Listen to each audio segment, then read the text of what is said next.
Raise your cans in the air. And I don't mean get out of your chair. I'm talking about what we're running into here. The next quarterfinal here at Gamers8. We're live from Riyadh. If you can imagine it, that is very true.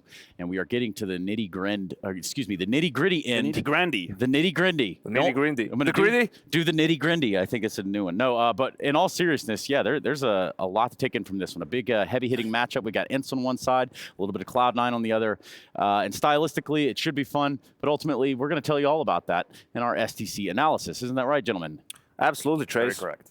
A little bit of a mini rivalry, I feel like, between these two teams, right? Because first event with Nerds for ENTS was Pro League, right? And they took down a couple of big names there, G2, then Vitality, only to play Cloud9 in the semifinal and lose. But then they met again at the RMR. Obviously, a little bit more importance on that one, and that's where ENCE was able to take down Cloud9, who ultimately failed to even qualify for the major. So I think no love lost between the two teams. Yeah, and two pieces of the equation that are extremely tantalizing. That just is. ENCE, upwards trajectory, trying to fight for that legitimacy that we somehow still refuse to give them, although they've established themselves in the last few events. Not me. And then on the other side, the curiosity of Cloud9. I don't think anybody is being filled quite yet. We're waiting to see how they're going to fare with Axile. We've just seen a little bit at the last event against Vitality. That was just a two-map series where the last map somehow gave us a little bit of intrigue, and here just easily disposing of Fnatic. Yeah, and the truth is, we can sit here and talk until we're blue in the face about how awesome ENCE is, or the playstyle of Cloud9 and Perfecto, or, well,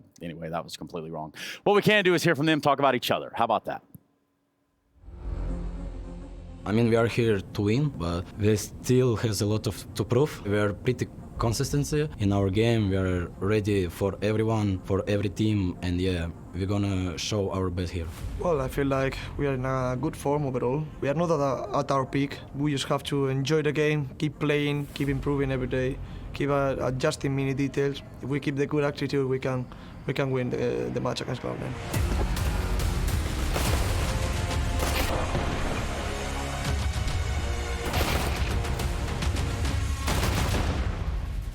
This transfer window was a bit shaky, you know, everything is new for a lot of teams. We have been together the four core, for more than 1 year right now, so I think that's obviously an advantage. They still have a lot of experience as a team compared to new teams, you know. I think this is the thing which give them advantage. I think it's gonna be a good matchup. I think they are right now in a developed phase of the team right now, right? Like they are starting to adapt to each other. For sure, they have the best potential in the world right now as a team to become one of the best teams in the world by far. So they're taking the best players from tier 2 team.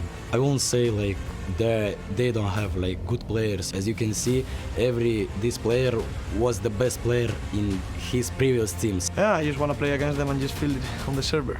Sanpa is showing good form recently. Well, I feel like we are in a good form overall. We are not at our peak. We are here and we are building as this team for winning the next tournaments. If we keep the good attitude, we can win the match against Cloud9. I think there are 5 superstars in their role. I mean, I don't care too much about the other teams. I focus on myself and on my team, but they are good, yeah.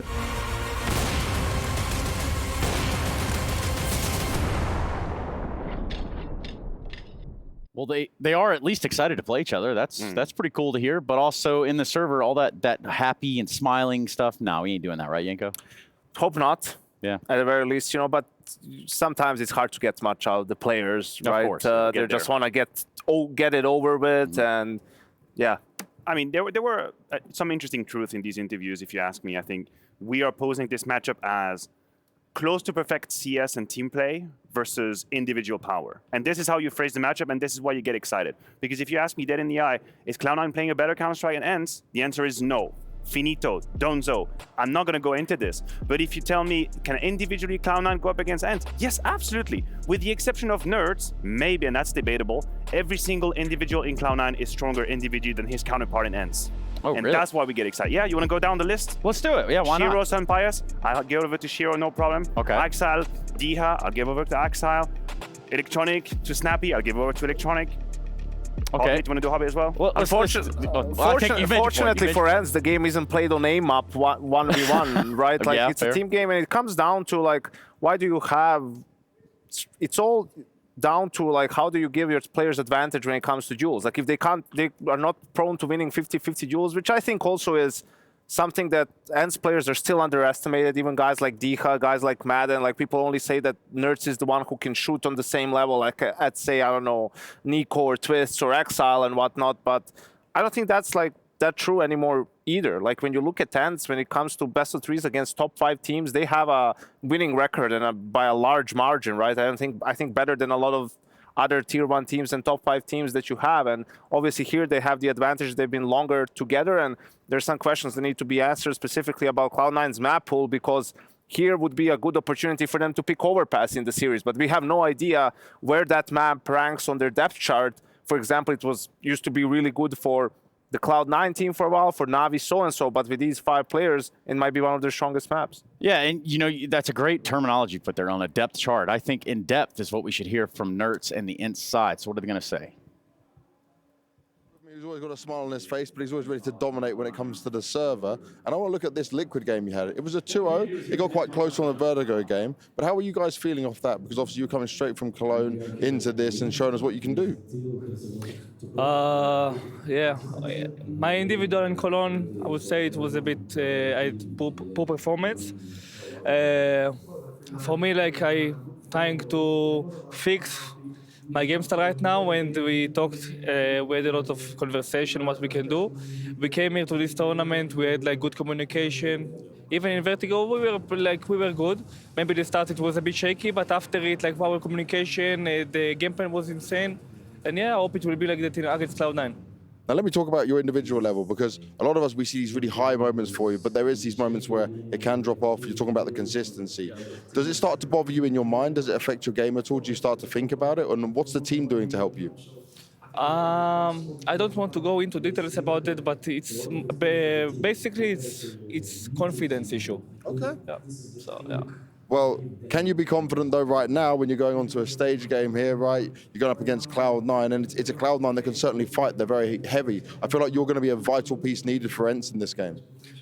Yeah, I would say like the Cloud9 has great individuals. Let's be honest about it. And I feel they didn't I don't think they have the click right now as a team. Yeah, we have great confidence against them, and I hope we will win. Yeah. And in terms of getting that win, do you think that advantage you have is the synergy, the chemistry this team has on ENCE? Yeah, for sure. I feel like the atmosphere right now is insane. We're again, we're always talking about some situation, and right now we are in depends on atmosphere. We are in the peak right now, in my opinion. And where do you feel you are right now, right? You're ranked top 3 in the world, but do you feel like you guys can be a consistent team contending for trophies? Because a lot of teams, I think, still underestimate you guys. Yeah, for sure. Let's see the last tournaments. Our poor performance, it was in a major, obviously, it's the important one, but every tournament that we have been, we were playing at least semi-final, playoff, and we are playing really good right now, and I hope it will be like that. Let's hope you can get all the way. Semi-final spot is looming for this team. Let's see if they can grab it against Cloud9. Thank you very much, Naz. What did we learn?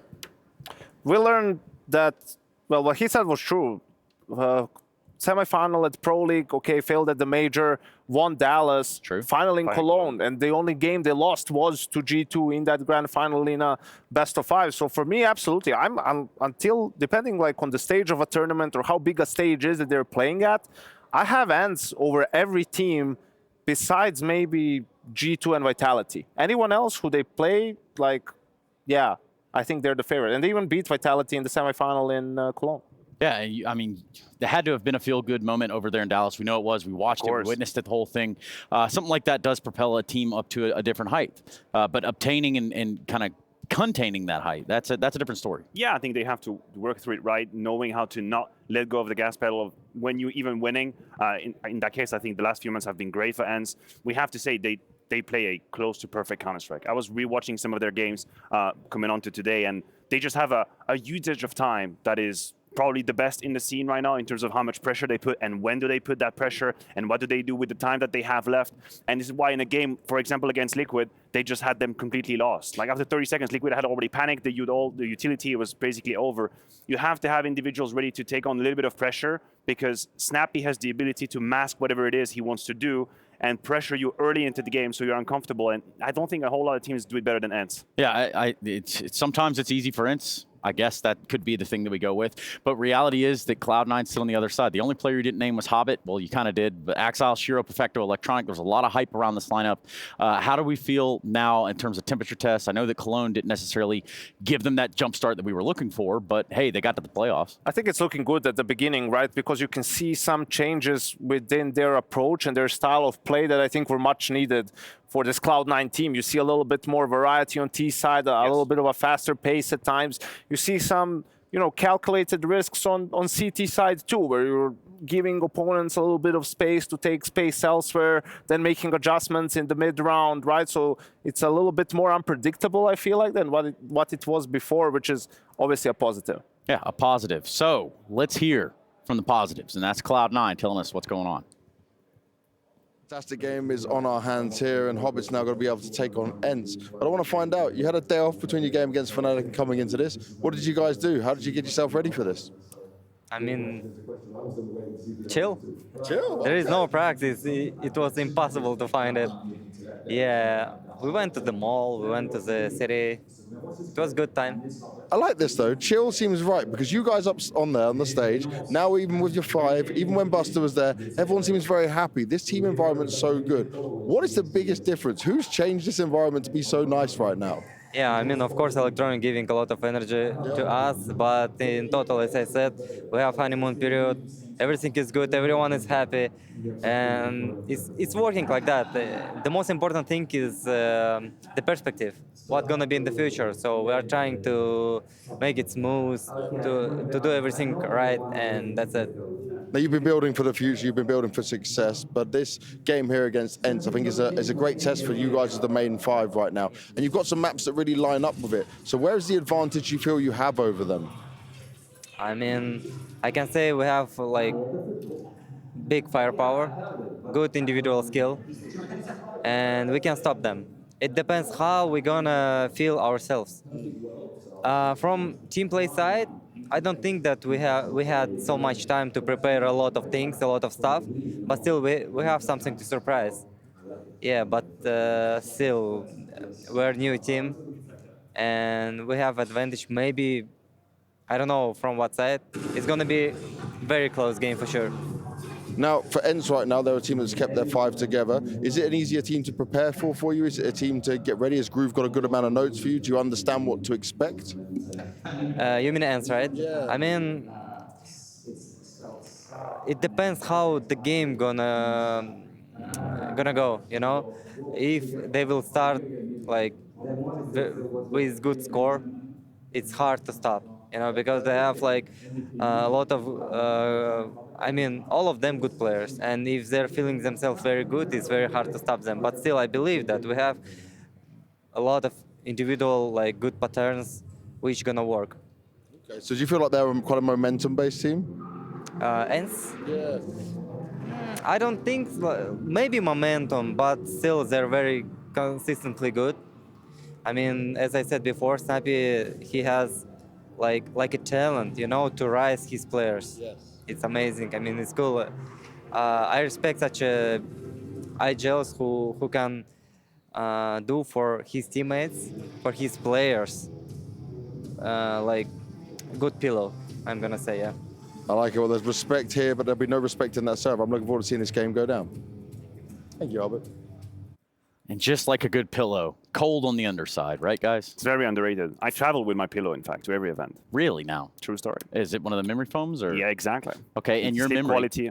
In your memory here, what does Hobbit tell you about this Cloud9 lineup and its current stature? I think he's on the money in a whole lot of things, right? First of all, yes, they don't have the same kind of protocols and refined strategies as ENCE do. That's just a fact. He knows it. Electronic knows it moving into this game. But I think he's right as well. If they have the individual power to stop them, and I also think that from the get-go, Cloud9 is a team that is going to be dangerous mid-round, late round. That's just it. You could pick any of these 5 players, you could just mish them in a 2 versus 2 with 30 seconds left, and I'll give any of these 2 the chance. So yes, ENCE will be hard to stop momentum based, but if it gets really dirty, if it gets messy, if it gets late round, I think Cloud9 have players to answer. Yanko, what's the TLDR on Groove system? I know that's a very complicated, complex matter, but really, tell me what Groove brings to this lineup in that regard. Zone taking.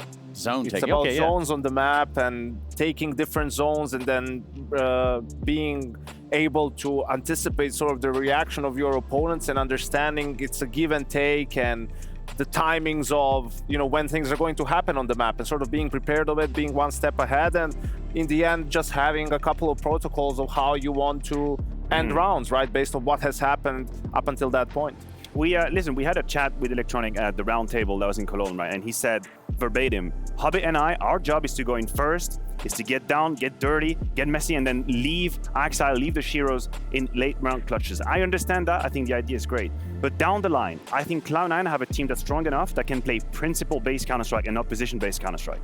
They have so many strong players that at the end of the day, I don't really care if it's Hobbit who's taking the timing at 40 seconds down, middle, whatever, B-side, or if it's Axile, or if it's Shiro, or if it's Electronic doing a couple of these lurks. He used to do that in Navi as well. So they're not there yet. They cannot do it yet, but they might be one of the first few teams that can actually have 5 Swiss Army knives, almost. Which is awesome, especially when you're moving intentional and with tactic, right, Yanko? Yeah, absolutely. I think a team that sort of had that style was VP, actually. You know, like that's actually what their style is. And that's what they demand from their players on the team. And probably Cloud9 a little bit similar in that regard. And I think they can have a decent level of play as well, because they have players who are not just incredibly skilled mechanically, but also understand the game on a high level. You know, they're cerebral players that can make decisions in mid to late round and understand what's going on the map based off of information gained, right? Understand, okay, this is where the gap is probably. I'm just going to go for it and communicate that to your team. And then the next guy knows what are the 2 things that could happen and how he's supposed to react and so on and so on. Obviously, for it to be really polished, and for everyone to be on the same page, that's not going to happen every round all the time, but it also doesn't mean it's not going to happen at all for them right now. Would you say that would make you a Sri baller? Or is that okay? That was rough around the edges. Go next. It's just oh, my bad, guys. So look, I'm just trying to lighten the mood here a little bit because things do get very serious very quick. It's a serious matchup as well. It is a very serious matchup. It is a quarterfinal, and it is also a best of 3. I'm not even going to tell you a single elimination. You know that. We're in the playoffs. We don't have to go down that road anymore. But in the confines of a best of 3, in terms of map pools, depth, and all that, what are we feeling? I think Yanko had a really good point when you talked about the overpass and how this could be an option. I just don't know that Cloud9 is there yet. I think they have a very limited amount of maps where they feel comfortable as 5. We have to remember they played most of the Cologne adventure with Buster as well. We don't even know how it looks like with Axile. So I don't believe they're going to go this way. I think they're going to go for a map that they've played a lot in the past. And Ancient is an idea out there that I would float. We'll have to see. That's the Ancient pick coming out of Cloud9 right here. Overpass, we'll have to wait. Maybe a 3rd map. I thought Ancient might have been ENCE's pick. Ooh. Anubis. And they go, I was wondering like, if they want to go for Anubis, but you know, we've seen Cloud9 picked it in one of their games. People have been saying, oh, they looked really good on it in practice, but you know, screw practice. We see what ENCE can do on the map in officials, and they don't care about it. They just go with the pick. Vertigo removed by Cloud9, so that tells you, despite people have been picking it against them, they've been winning some games, still don't really want to play it against ENCE. And Mirage is the decider. Interesting that ENCE didn't want to go for overpass potentially, but yeah. Yeah. Actually, it makes sense. Well, you know, I think back to Ancient. I'm curious. So, like, when you're Cloud9, you go do your homework over here on ENCE. Are you pulling up that game from Dallas at all with the, you know, the ignored amount of rounds? Not really, because that was crazy. Like that was just a one-off, right? No, but that was just, you know, no holds barred. It wasn't normal Counter-Strike once we got to overtime, right? So you couldn't take much away from it, but we'll see. Cloud9, the only game that they lost was on Ancient, was the first one of Cologne to Fnatic, which was with Booster as well. So I think they are feeling really good on the map. Obviously, we wouldn't have picked it otherwise, but it's going to be an uphill battle versus a team like ENCE. There are no slouches on Ancient either. And I think it allows us to put a little bit of spotlight on Axile. Because if you'd ask me if there is a player that worries me, and I'm going to use that word carefully, not that I think Axile is a bad player, not at all, but if there's a player that I'm worried about the immediate output of frag, it might be Axile. I think coming into Cologne, straight into the playoff, was a complicated affair. The first best of 3 he's had here was far away from what he's used to.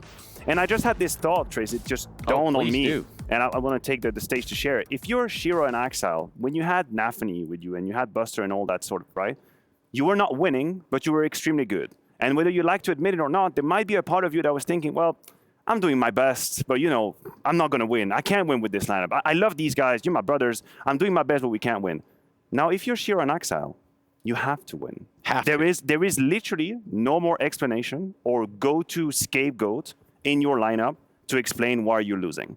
And now it is time for you to actually walk the walk. Because if you're Axel and Shiro and you perform the way you were with the previous lineup, they're the best team in the world.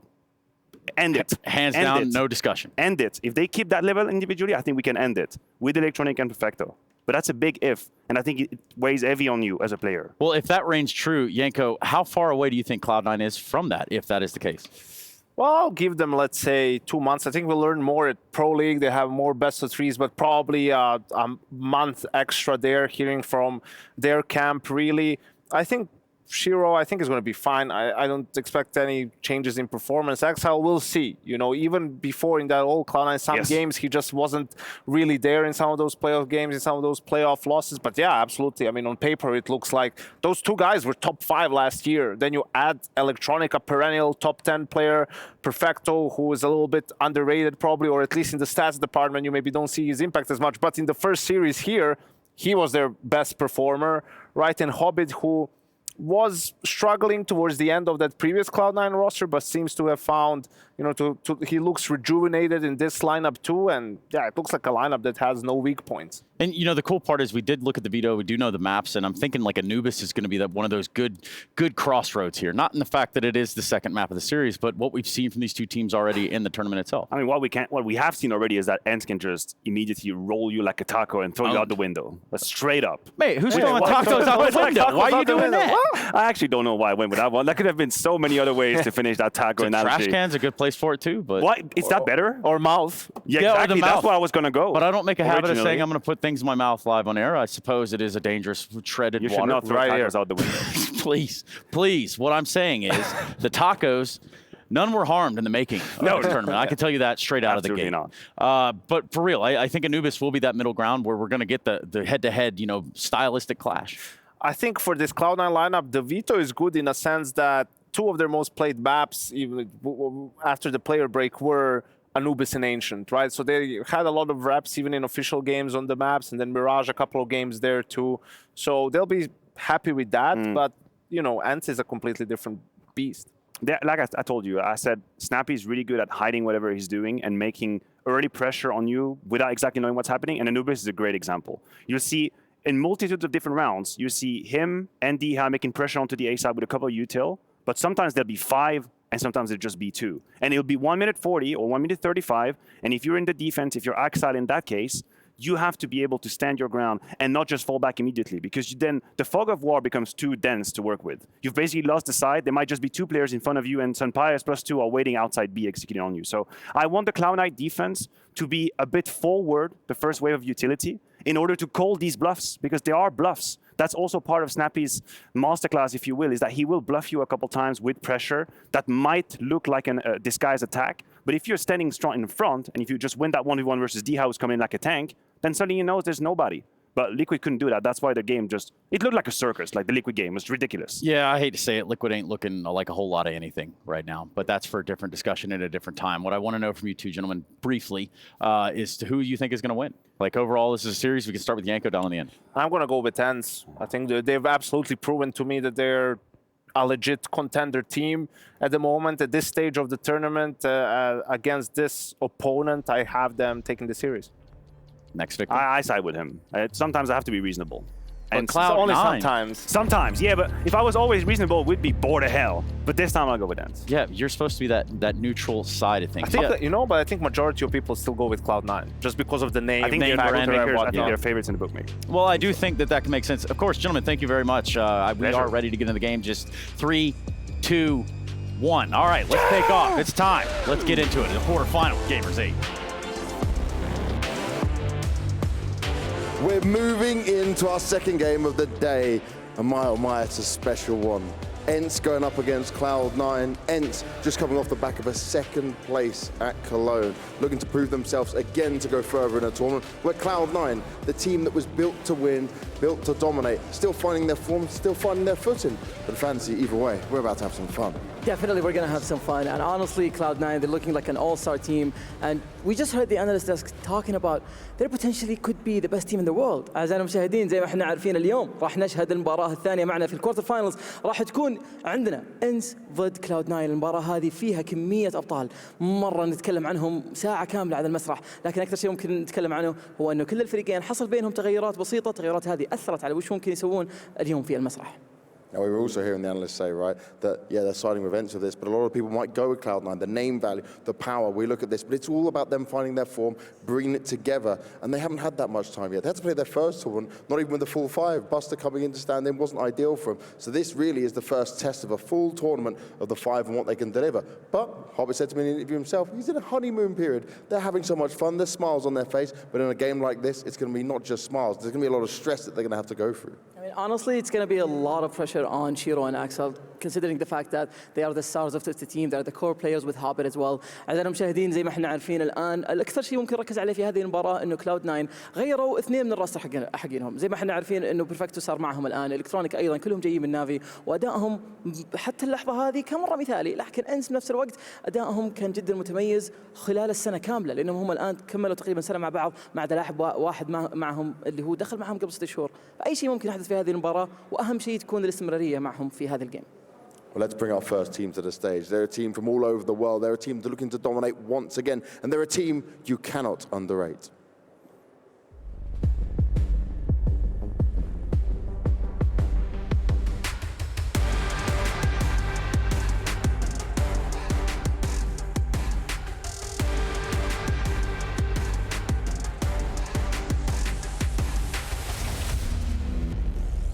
Welcome to the stage. It's ENCE!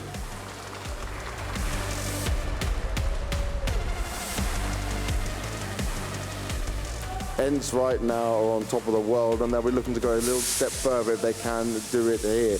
This team, led by Snappy, have brought in working with lesser players, bringing players up, raising players, bringing the absolute best level out of them. And so far, so good for them as they continue to have good placements. But you know what? They'll be looking for a trophy once again here against some of the elite teams to prove themselves further once again. وصلوا عندنا في المسرح أعزائنا المشاهدين، هذا الفريق اللي دائما نتكلم عنهم انهم يعتبرون الافضل في العالم وكثير من الناس يستهينون فيهم، بس هذا الفريق ورانا الكونسستنسي حقته طول السنه ويعتبرون من اكثر الناس اللي ممكن انك تركز عليهم في هذه البطوله، مرشح ايضا بالفوز والتاهل الى الجراند فاينل، لكن خصمهم زي ما احنا عارفين هم فريق يعتبرون اول ستار تيم، خلونا نرحب فيهم.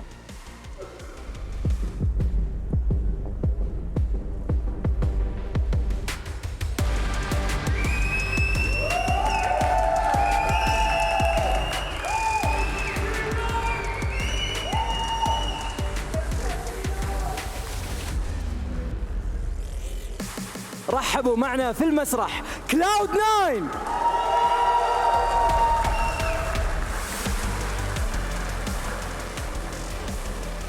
Cloud9 شهدنا في الفترة الأخيرة تغيرات كثيرة معهم، لكن هذا الفريق هو مجهز وهو مكون عشان يكون الفريق الأفضل في العالم. صار لهم شهر الآن مع هذا الروستر، ما لعبوا أشياء كثيرة وسمعناهم كثير يقولون احنا في الهاني مون بيز واحنا مبسوطين جدا مع بعض، لكن بنفس الوقت داخل المباراة ممكن كل شيء يتغير، خصوصا إن شيرو وأكسل زي ما احنا عارفين بيكون عليهم بريشر مرة عالي فقط عشانهم هم يعتبرون الكور بلايرز حقين الفريق، لكن البقية جايين عشان يدعمونهم وجايين يورونا الجيم ولا يكون أحلى. In the past, Perfecto and Electronic were born to win, but this Cloud9 has been built to win. And that's what it's about proving right now, showing what they can learn, showing how they can develop themselves, showing how they can find their form to hopefully get themselves further across these tournaments and dominate. But it's not going to be easy against this team alongside them.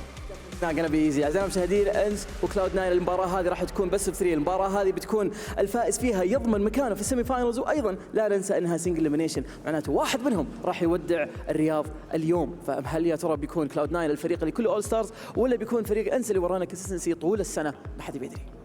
Both teams can take their seats, both teams can get ready for this fight, but it is certainly one I expect to go the distance. The maps we've got, first of all, excite me from start to finish.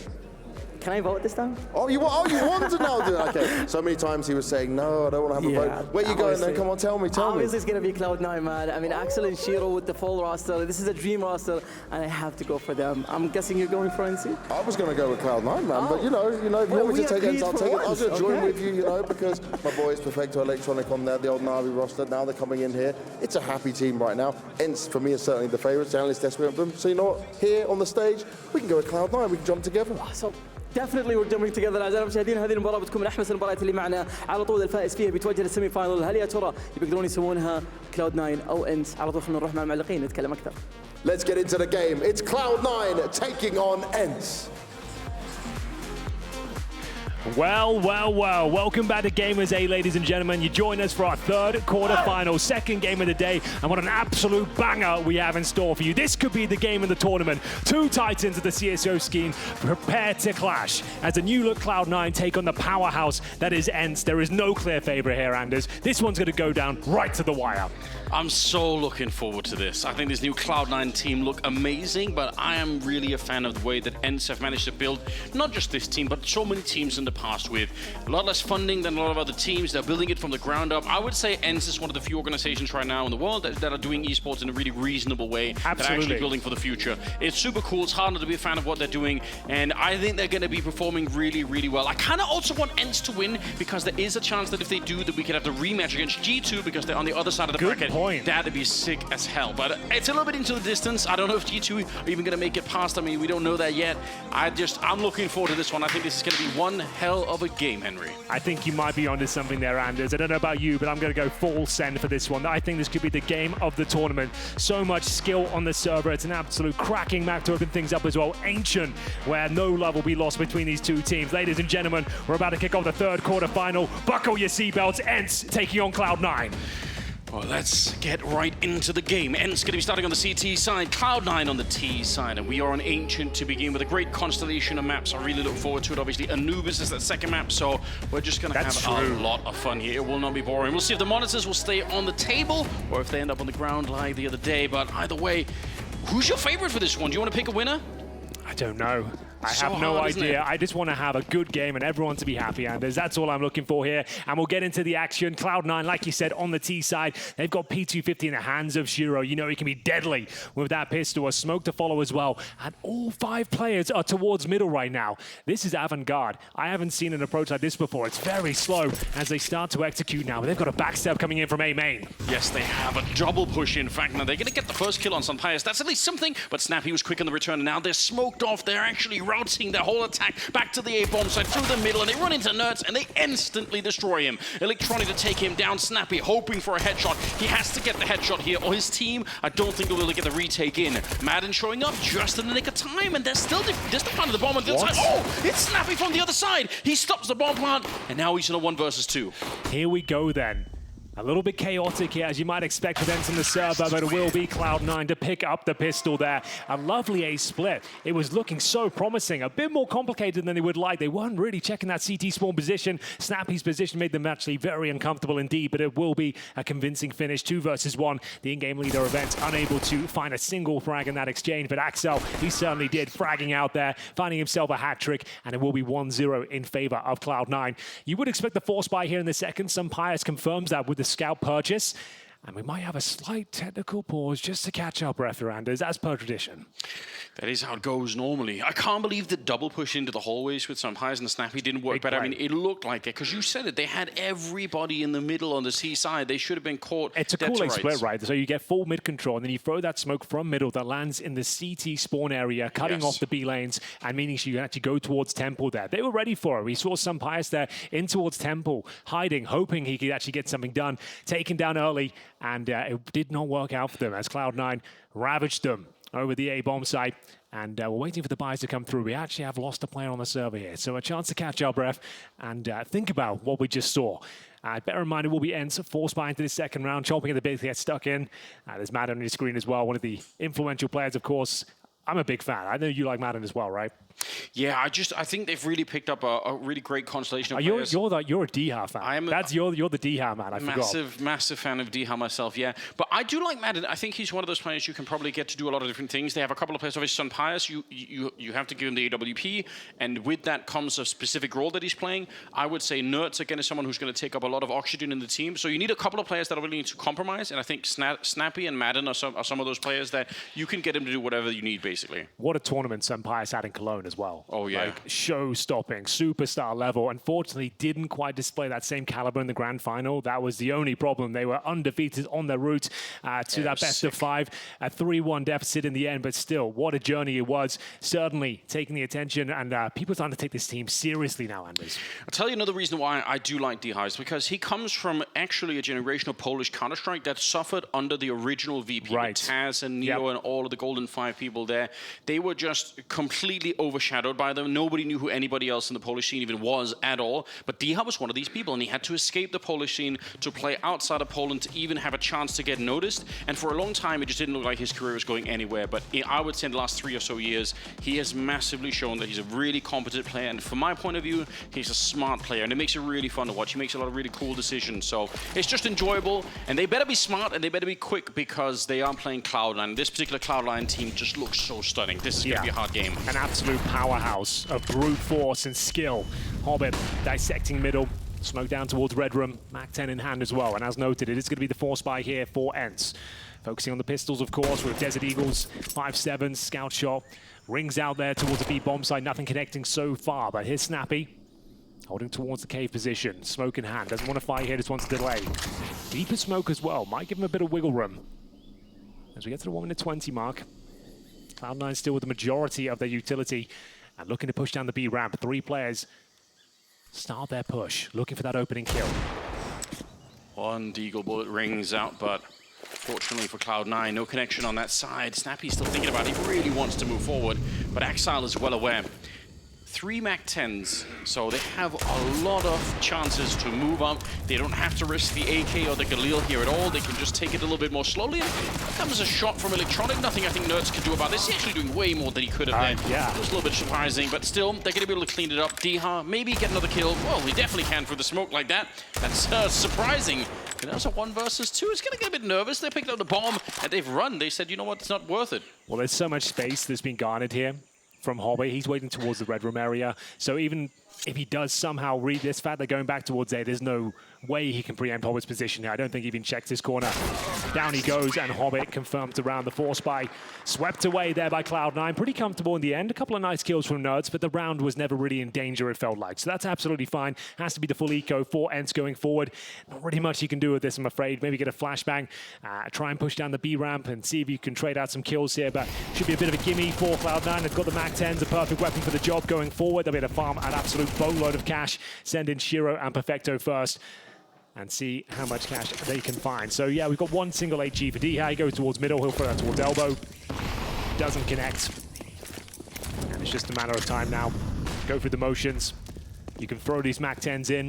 You don't necessarily want them for that first gun round, but not the end of the world if you do. Yeah, but you might as well. It's such an easy way to play the game. You're jumping around every corner. You don't worry about anything. You know that's what we call it. Like if they get this very clean sweep here, they keep all 5 players alive. That's what we call the bonus round. You've had so much success. You're entering the first gun round with those Mac-10s. So we'll see if that rings true as Madden, very proficient with the decoys. You might see here, looking for the headshot, not quite connecting. Not really worth the fight now for Electronic. Yeah, you don't want to see him re-peeking. There's almost nothing to gain. So what if you get the kill? If you die, on the other hand, it's a little bit more tricky. Good shot from Hobbit. Bring down DH, and that makes it 4 versus 5, and every chance here to get a bomb plant. Again, it's just a question of testing out the Deagle a little bit. They'll finally take down Madden, and they're going to be fine after that. Just, I mean, some of our upgraded pistols are in play, but for sure, Cloud9 are feeling very safe in this round. Hobbits and Electronics should take care of business here to close things out. Just ENTS and some Pius remaining. No armor, some upgraded pistols here, looking to see if they can get an exit or two. No real reason to hunt, but Axel with the wall bang. He'll find the penultimate frag. That will do. Getting 1 kill on a full eco is about all you can expect. It gives Some Pius, an extra $300 pays off the debts for his P250, so not all is lost. But that's one of the MAC-10s gone. It's not a full bonus round here. They'll have 3 AKs and the MAC-10. They might want to bring out the AWP early, but time will tell. As we get into the first real gun round here, Some Pius will pick out the big green, of course, and this should be an exciting start here. We'll really set the tone for what to expect here on Ancient.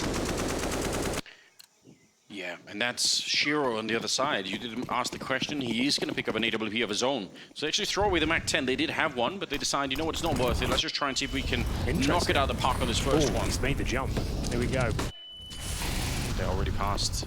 I don't know if he realizes. Does try and get the shot there. It's starting to go down. That's not how you want to start the round. And look at the push-up from Shiro. He saw a gap in the defense. I don't know how he knew, but he knew. Everyone knows that Snappy loves to play in that K position. If you take down his defending teammate there, you can lock him in at this stage. And Shiro, you'd think he hits that shot, but narrowly misses out. They still got the man advantage here, looking to cut the bomb side in half here, smoking off towards the K position. Nades being deployed left and right here. Should be significant damage on that HE.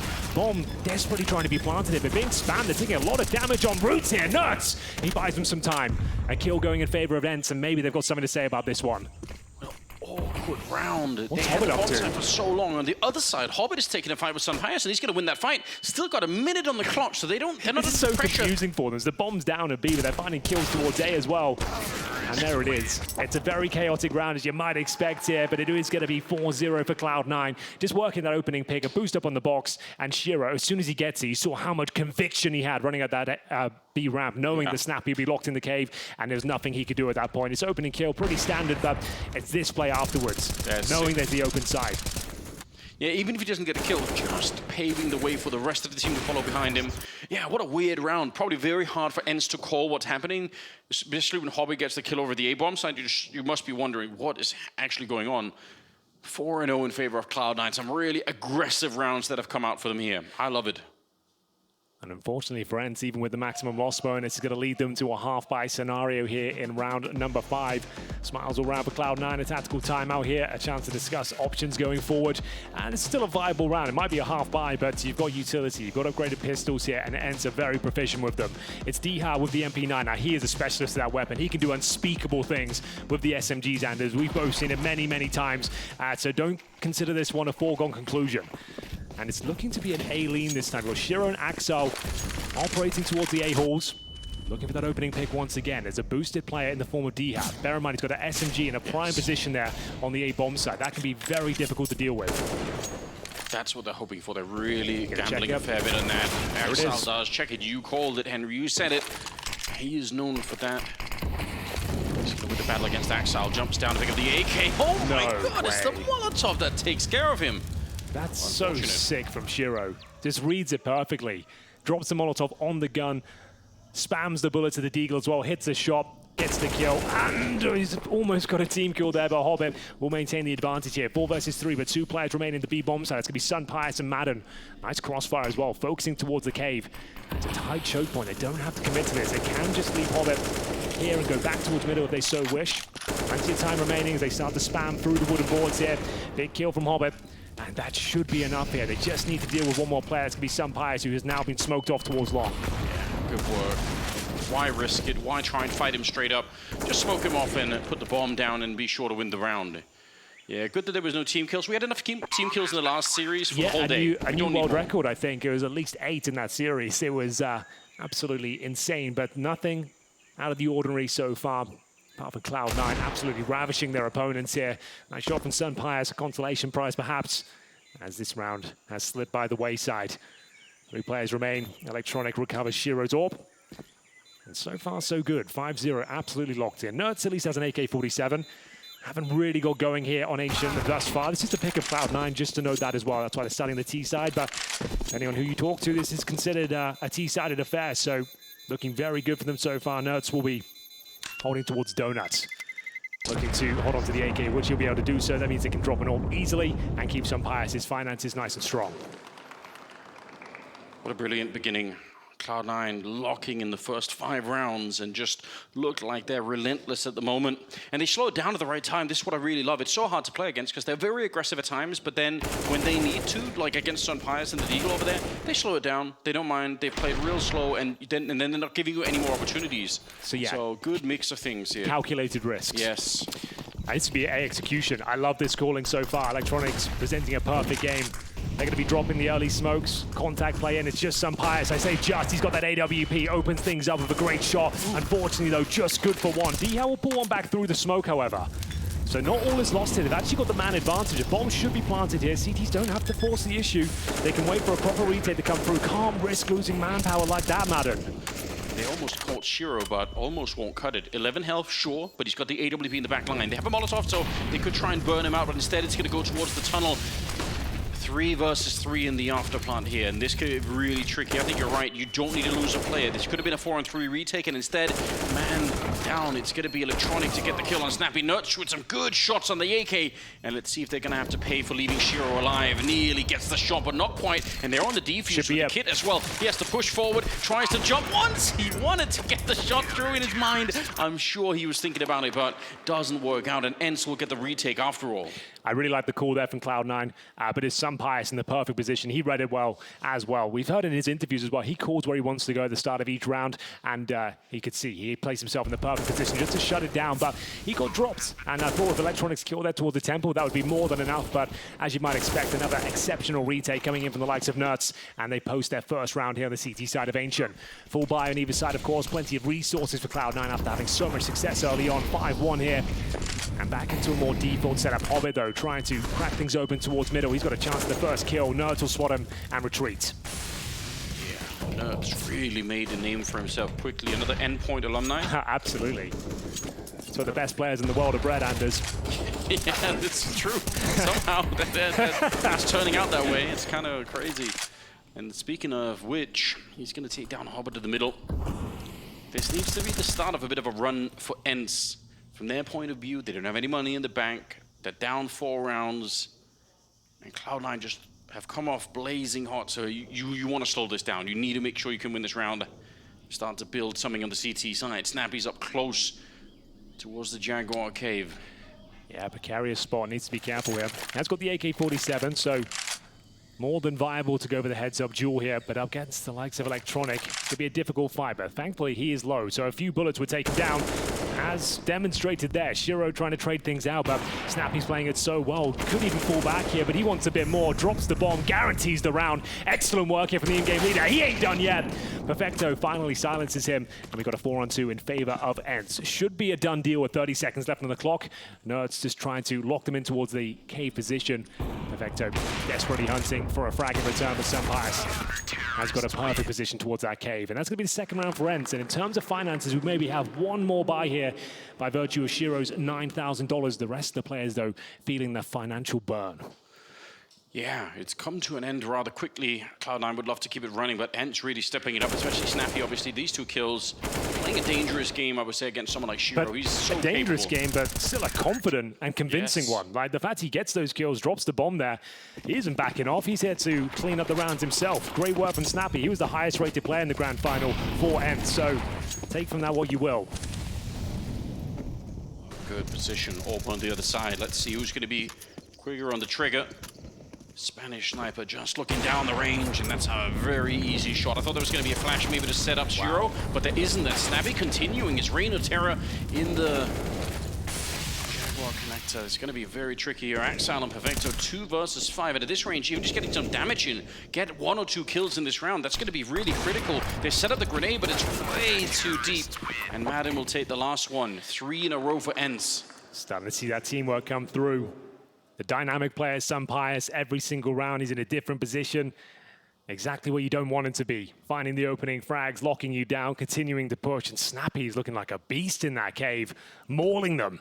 Sunpires over the opening frag, this time gets the better of Shiro. And I'm so impressed with Snappy, taking these heads-up duels against what's considered to be the strongest team in the game right now in terms of firepower. An in-game leader, Snappy, at 33 years young, willing to take those duels and winning each and every time. Yeah, he's someone who again had to at one point just escape the Danish scene, just try and find a place because there was so much talent in the Danish scene, he didn't fit in anywhere. Just think 2 years ago. Yeah. Like, everyone would have said he's done. Like, he's a decent in-game leader. That's about it. Like, you wouldn't consider him to be in the conversation of a top 5 team. We're kind of expecting his career to fizzle out. But no, against all the odds, here he is, leading a world-class ENCE, who just got to the grand finals of IEM Cologne. It's a pretty remarkable story. It actually is. And, you know, I don't think we can mention Snappy without probably mentioning Saw, who's standing behind him. True. The two of them have really cool relationships, as far as I can tell. And Saw's got a lot of command over this team, so should always be looking at him back there. All right, then. Bit of a wake-up kill for Cloud9 here, going up 5-0. It's all starting to crumble. Snappy with that confidence once again, pushing out of the cave this time. Finds the opening kill in the form of Shiro. Confirms they're up against the pistols here, but might come back to horn them because that's actually given a rifle away at least. Madden, though, looking to pick up the pieces. We'll be pushing in towards the cave. And probably finds both of these kills, to be honest with you. There's the first and indeed the second. Bomb dropped once again. This cave is becoming a bit of an issue for them. Yes, it is. They haven't actually got through there at all, and they keep finding those fights. Bomb gets dropped, smoked off, nothing can be done here. That's going to be 4 rounds in a row for ENCE on their opponent's pick after a huge deficit. They're looking like the better team right now. Could really force them at some point to spend a lot more grenades than they want to clear out that power. You could have to double Molotov it on either side to really make sure. Yeah, now the conditioning's been done. Snappy will be aware that they're going to be very, very frightened of that position. So yeah, you're right. I think they have to dump a bit more utility and a bit more cognizant of the fact that cave isn't working out for them. Sumpires doesn't need to give anything away here. Just deny the plant.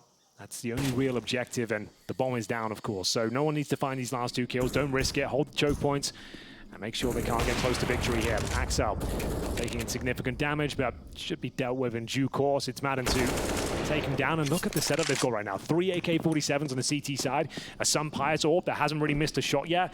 This is a scary looking ENCE. It's so disciplined, right? They're not actually hunting for Hobbit. I mean, obviously it's because they have the bomb as well, but I just love seeing it. Why give him a chance? Every kill counts, Anders. Yes. If you lose a player with an AK, especially when you've got 3 of them, that's a significant loss going forward. Not just in the finances, of course, you can't buy the AK on the CT side, and it's worth its weight in gold. On a map like Ancient especially. Lots of long-range duels in that mid-area. We get into it, round number 10. It's been quite fast-paced so far. Cloud9 starting to fade away after their initial success. Hobbit once again trying to work towards middle. It's such a gauntlet you have to run through. So much utility once again. Sumpires boosted up. First shot actually doesn't connect for once. So lucky to get away with it.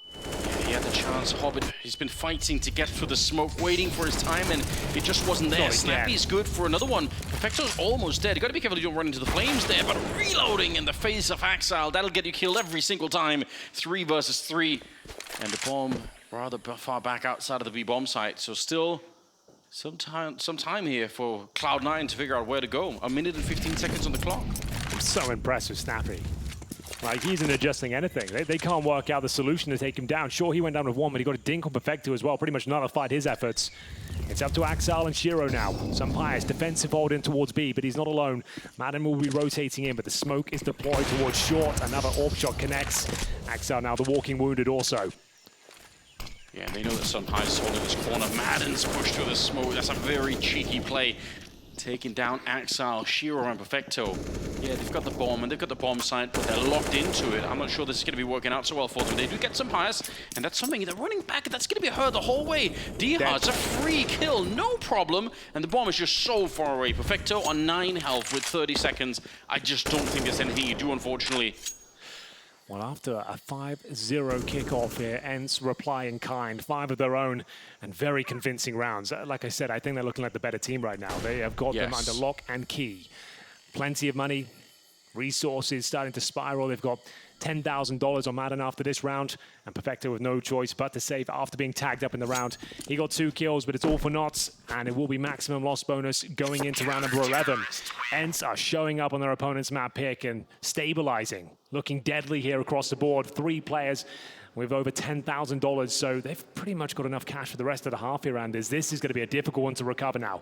Cloud9, yes, they do have the maximum loss bonus, but the bomb is not being planted. It's gone down once in the last 5 rounds, and they saved Perfecto AK-47, so you might as well do a half buy around it. Axel, can't believe what's going on right now. They can't seem to stop Snappy in the cave. Yeah, they really can't. It's becoming a major issue. Gamer Legion already tried to play a half without planting the bomb, and it didn't work out. It's a bold idea, but they just couldn't make it work on overpass. Cloud9 following in their footsteps ever so slightly at the moment.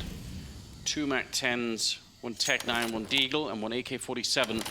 The execution. Snappy has confirmed that the cave is his once again. Trying to do some damage through the wooden boards here. Needs to be careful. They can pop through the smoke here with the Tech-9. They'll hear the reload and might want to pounce on him. Electronic doesn't fancy it just yet. So bear in mind, this will be 2 smokes, shorts, long Molotov towards the entrance of cave, and they'll try and make the best of it as Hobbit will be lurking towards middle. 3-man setup.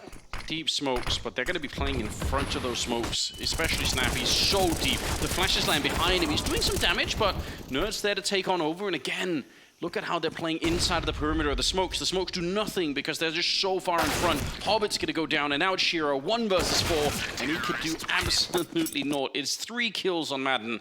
Great recovery from him individually from the start of the game where he had a little bit of trouble, but not so much anymore. They're back in the lead, 6-5 ENTS. This is 6 in a row. 6 in a row. Cloud9 are looking desperate here. They're running out of ideas. Their map pick, and they can't seem to breach the key zones of the map. If you can't get cave control, that's a massive issue. And the fact it's the in-game leader, it's Snappy, that's the one that's just blocking you completely. You have no response to him. I don't know what they're going to do to recover from this one. We'll see. Still plenty of time here. 6 rounds in a row, though, for ENCE as they wait for the aggression towards A main. Adjusting their focus back towards the A bomb side. We've seen a couple of attempts this side. As Electronic will have a smoke in hand, his teammates with the bomb waiting towards A halls. It's Perfecto waiting at the double doors of B. And in terms of the CD setup, they've actually got 3 players at the B bomb side. It's very quiet. They might start hunting for information. Yeah, indeed. Coordinating for a push towards the ramp itself. You can smoke the double doors, flash over, and just go for a peek. If there's a player there, you probably trade him out. Yeah. Hard to deal with, especially because it's also going to be a little bit of a surprise. Normally, you could do this right at the beginning of the round, but you can do it later as well, and you might just catch someone off guard. Perfecto's being very vigilant back here, though. He's realizing that something could be coming. There's only 1 player at the A bomb side at the moment. What a player it is. AK in hand. This guy can do serious work. Caught out of position, sprays them down. Good for 1. And Sunpire's to rise to the scene of the crime. He's going to pick up the pieces as well. Buys them some time. And it's absolutely fine as we go through a 4 versus 3. They're going to have to go back towards the B bomb side. That execution has done nothing for them. Perfecto hasn't moved from his post at the double doors. So at least they've got Cave under their remit this time. And it's just Nerds waiting at B. This could be an opportunity now for Cloud9. Yeah, if they can zone him out. They don't have any more grenades. They used the last Molotov there. Right. Would have been great if they could have thrown the smoke to get rid of him and just get the bomb plant down. But the timing on Nurch, the intuition on him, just out of this world. He's going to be able to pick up the kill. Now, they don't need to fight that much, but Cloud9 do. They can't just stay here. It's a good attempt, but Perfecto's on his own. 1 versus 2 now. And he's just getting double peaked on that one. No chance. Even if he got that 1 headshot, he would have been killed by Snappy immediately. 7 in a row for ENCE. A world-class CT defense being presented by ENCE here. This is a brick wall that Cloud9 are running into. They don't know how to breach it. They're trying all the fakes, the executions, but the bait is not being taken, the frags are being found, the reads are being made, and it's Nerds this time with the intuition, knowing there could be a possibility to come back towards B. He's just patient, silent, and they Molotov the rotation. They thought the B side was clear, but no, he was waiting. Denies the first kill, and at that point, Perfecto in a 2 versus 1. Nothing could be done. It's going to be 7 rounds in a row. How did Diha get that kill? Axile. And he's got flashed by Electronic as well. That's why he didn't get it. He's been flashed by his own teammate just when they had a freebie on a silver platter. That happened to Shiro as well at the B ramp. They flashed each other a few times here in key interactions. So that's the reason they don't get that free kill, and that lost them the round. If they get Diha there cleanly, they can actually plant it A. So that's a nightmare. Yeah, I was wondering, how is it? There's no way you're alive. It's a thin margin. I think Diha was flashed half the way through that fight as well, but just, I guess, got unflashed a little bit further. And you could see him continuing to spray down on the low ground because he knew somebody had to boost that player up there, so he's just immediately put it together and realizing, yeah, I'm going to have to try and see if I can get the second kill. Didn't work out, but it's a nice idea. Molotov in the middle, right into a rain of bullets. Diha and Nerds, a couple of kills through the smoke. They were both in red room spamming, and they both pick up the kill. That is absolutely insane. Nerds will add to the frag tally, and only 2 players remain now. Shiro and Perfecto looking desperate here. There's nothing Cloud9 can do. They have been absolutely steamrolled after going up 5-0. There's been no response since. And now they seem to know exactly where they are, trying to get more kills through the smokes here. And Shiro, he'll be left alone at this point. Perfecto drops. He's just hoping to get a fadeaway kill. That's about as good as it's going to get for him. And he'll pick it up, but it doesn't really mean anything. 8 in a row for ENCE. What a performance this has been on the CT side. Had they won the pistol, this could have been a 15-0, Anders. That's what it's starting to feel like. One hell of a performance, yeah. The grenade, the Molotov, you can never make it through. And the crossfire, the angles are so different that you can't even wide swing, just running into more bullets the whole way through. What a nightmare. 14th round, and Cloud9 have just gone missing, just disappeared from the first half. And they need to get back into it right now. 5 rounds, you could do something with it, but man, it's going to be deflating. Imagine the mental coming into the second half, just knowing that you did absolutely nothing for the majority of it. Nerds in the middle, going to be good for the one, but Electronic with an important trade. Snappy, though, he's out of his cave again. He's just so fearless, but this time, oh, that's a great read from Shiro. What a nice call. Here we go, the first advantage they've had in some time, but looking to steal it away, of course. The Spaniard, Sun Pius, encroaching on their position. Sensing his prey, licking his lips, knowing the frags are available around the corner and towards the pocket. It is going to be Perfecto. Did he see it? He seems to have some awareness here. Look at him go. Just one step ahead each and every time. He's got this kill. He can get out of there now. Shiro takes him down. That's an incredibly crucial kill. What a shot that must have been from Shiro. I can't believe it. I really thought he was going to get out of there as well. Madden, how much of a hero do you want to be? Your teammate's really far away, so either you try and clutch this on your own, he will! He just steps it up, and the timing is godlike! He sprayed them both down. He could have waited. Was smoked off. It's so surprising they didn't look along whatsoever, and it's an open plant as well. What are they doing? They just got caught, I think, at the worst possible time. I think they needed a microsecond to adjust, and they just didn't have it. Now it's Axile, 30 seconds. He has to clutch this one. It's on his shoulders. He's perfectly capable. He's one of the best riflers in the world, but this is tricky. Look at how hidden they are. They're just in the corner right next to him. I don't think he realizes. He's got no idea, but Madden is right there in front. He's going to get the free kill. Yeah, he was just tucked in there. 9 in a row. Unbelievable scenes here. That's the best advantage they've had in some time. A 4 versus 3, taking down Sun Pius to extend their lead as well. You'd think that's it. A chance. Shiro had to work so hard here, kills through the smoke, and they overlook the most obvious position on the entire bomb site. No one's looking along. They're focused towards the cave. I couldn't tell you what's going on there with their comms, but that's an absolute nightmare. Bit of a blunder, if you ask me, Anders. And we go into round number 15, and it has to be Galil's. A couple of AKs. The bomb has been planted once in the last 5 rounds. It's not looking great right now. This Cloud9 team, I think Maniac summed it up so well. This is the team that's meant to be world beaters, and right now, looking anything but. In fact, they're getting schooled by ENCE at the moment. Good return kill for Nerds, but they did lose Snappy. He's been cooled down just a tiny bit over on that side of the map, and that's at least something that's working out for Cloud9. They need the last rounder. If nothing else, again, just for the emotional sake of it, just to say you did something at the end of it after losing 9 in a row. Don't want to be exiting losing 10. 4 versus 4 in this one. The bomb is in the middle. Shiro's walking back, and Nerds, he's thinking about it. This could be a really sick timing. Could be, considering it for sure. Hobbit has made it towards the red room, but Nerds finally bested in a duel. Maintaining the advantage here, Cloud9 with a chance. They entered with not very much. The Galil's bare bones utility. Full donut control, but Diha in a prime position to find Hobbit here. A bomb site technically open. Yes, it is. Blinding themselves again, but it's all good. No one else there to punish. Ooh, flash on over. Risky play, but may have a chance for a kill. They know that he's in front of the smoke, so very risky. He falls back and just sprays it on pure instinct. Gonna get the kill. Hobbit, if he wins this fight, they might still have the round. Good kill onto Madden. That's gonna make the difference. How do you retake this one, Henry? 2 versus 3. They're real far away from the action, and the bomb is planted. It's the 15th round. You're just gonna go for it. Oh, absolutely. They're going to have to see what they can do. Diha being very patient here, and he will not be rewarded. The moment he walks away, of course, is when Hobbit will make himself known, but it doesn't seem to matter. Great reaction. Hits the 180, leaving Sun Pius in a pretty impossible scenario. The bomb's ticking at some pace. Galil in hand. I'm not sure he can do this, Anders. Yeah, it's so far gone, unfortunately. A little bit of a shame. Otherwise, it would have been really cool to see them try and do it. Good shot. He taps the bomb just for good measure, but the round is over. So after losing 9 in a row, one last one for Cloud9. The first half has set the stage, and it will be 9-6. After going up 5-0, Cloud9 have collapsed. Will they be able to recover, or ENCE keep this momentum up? We'll find out after this.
exactly what you are. What have they sold you?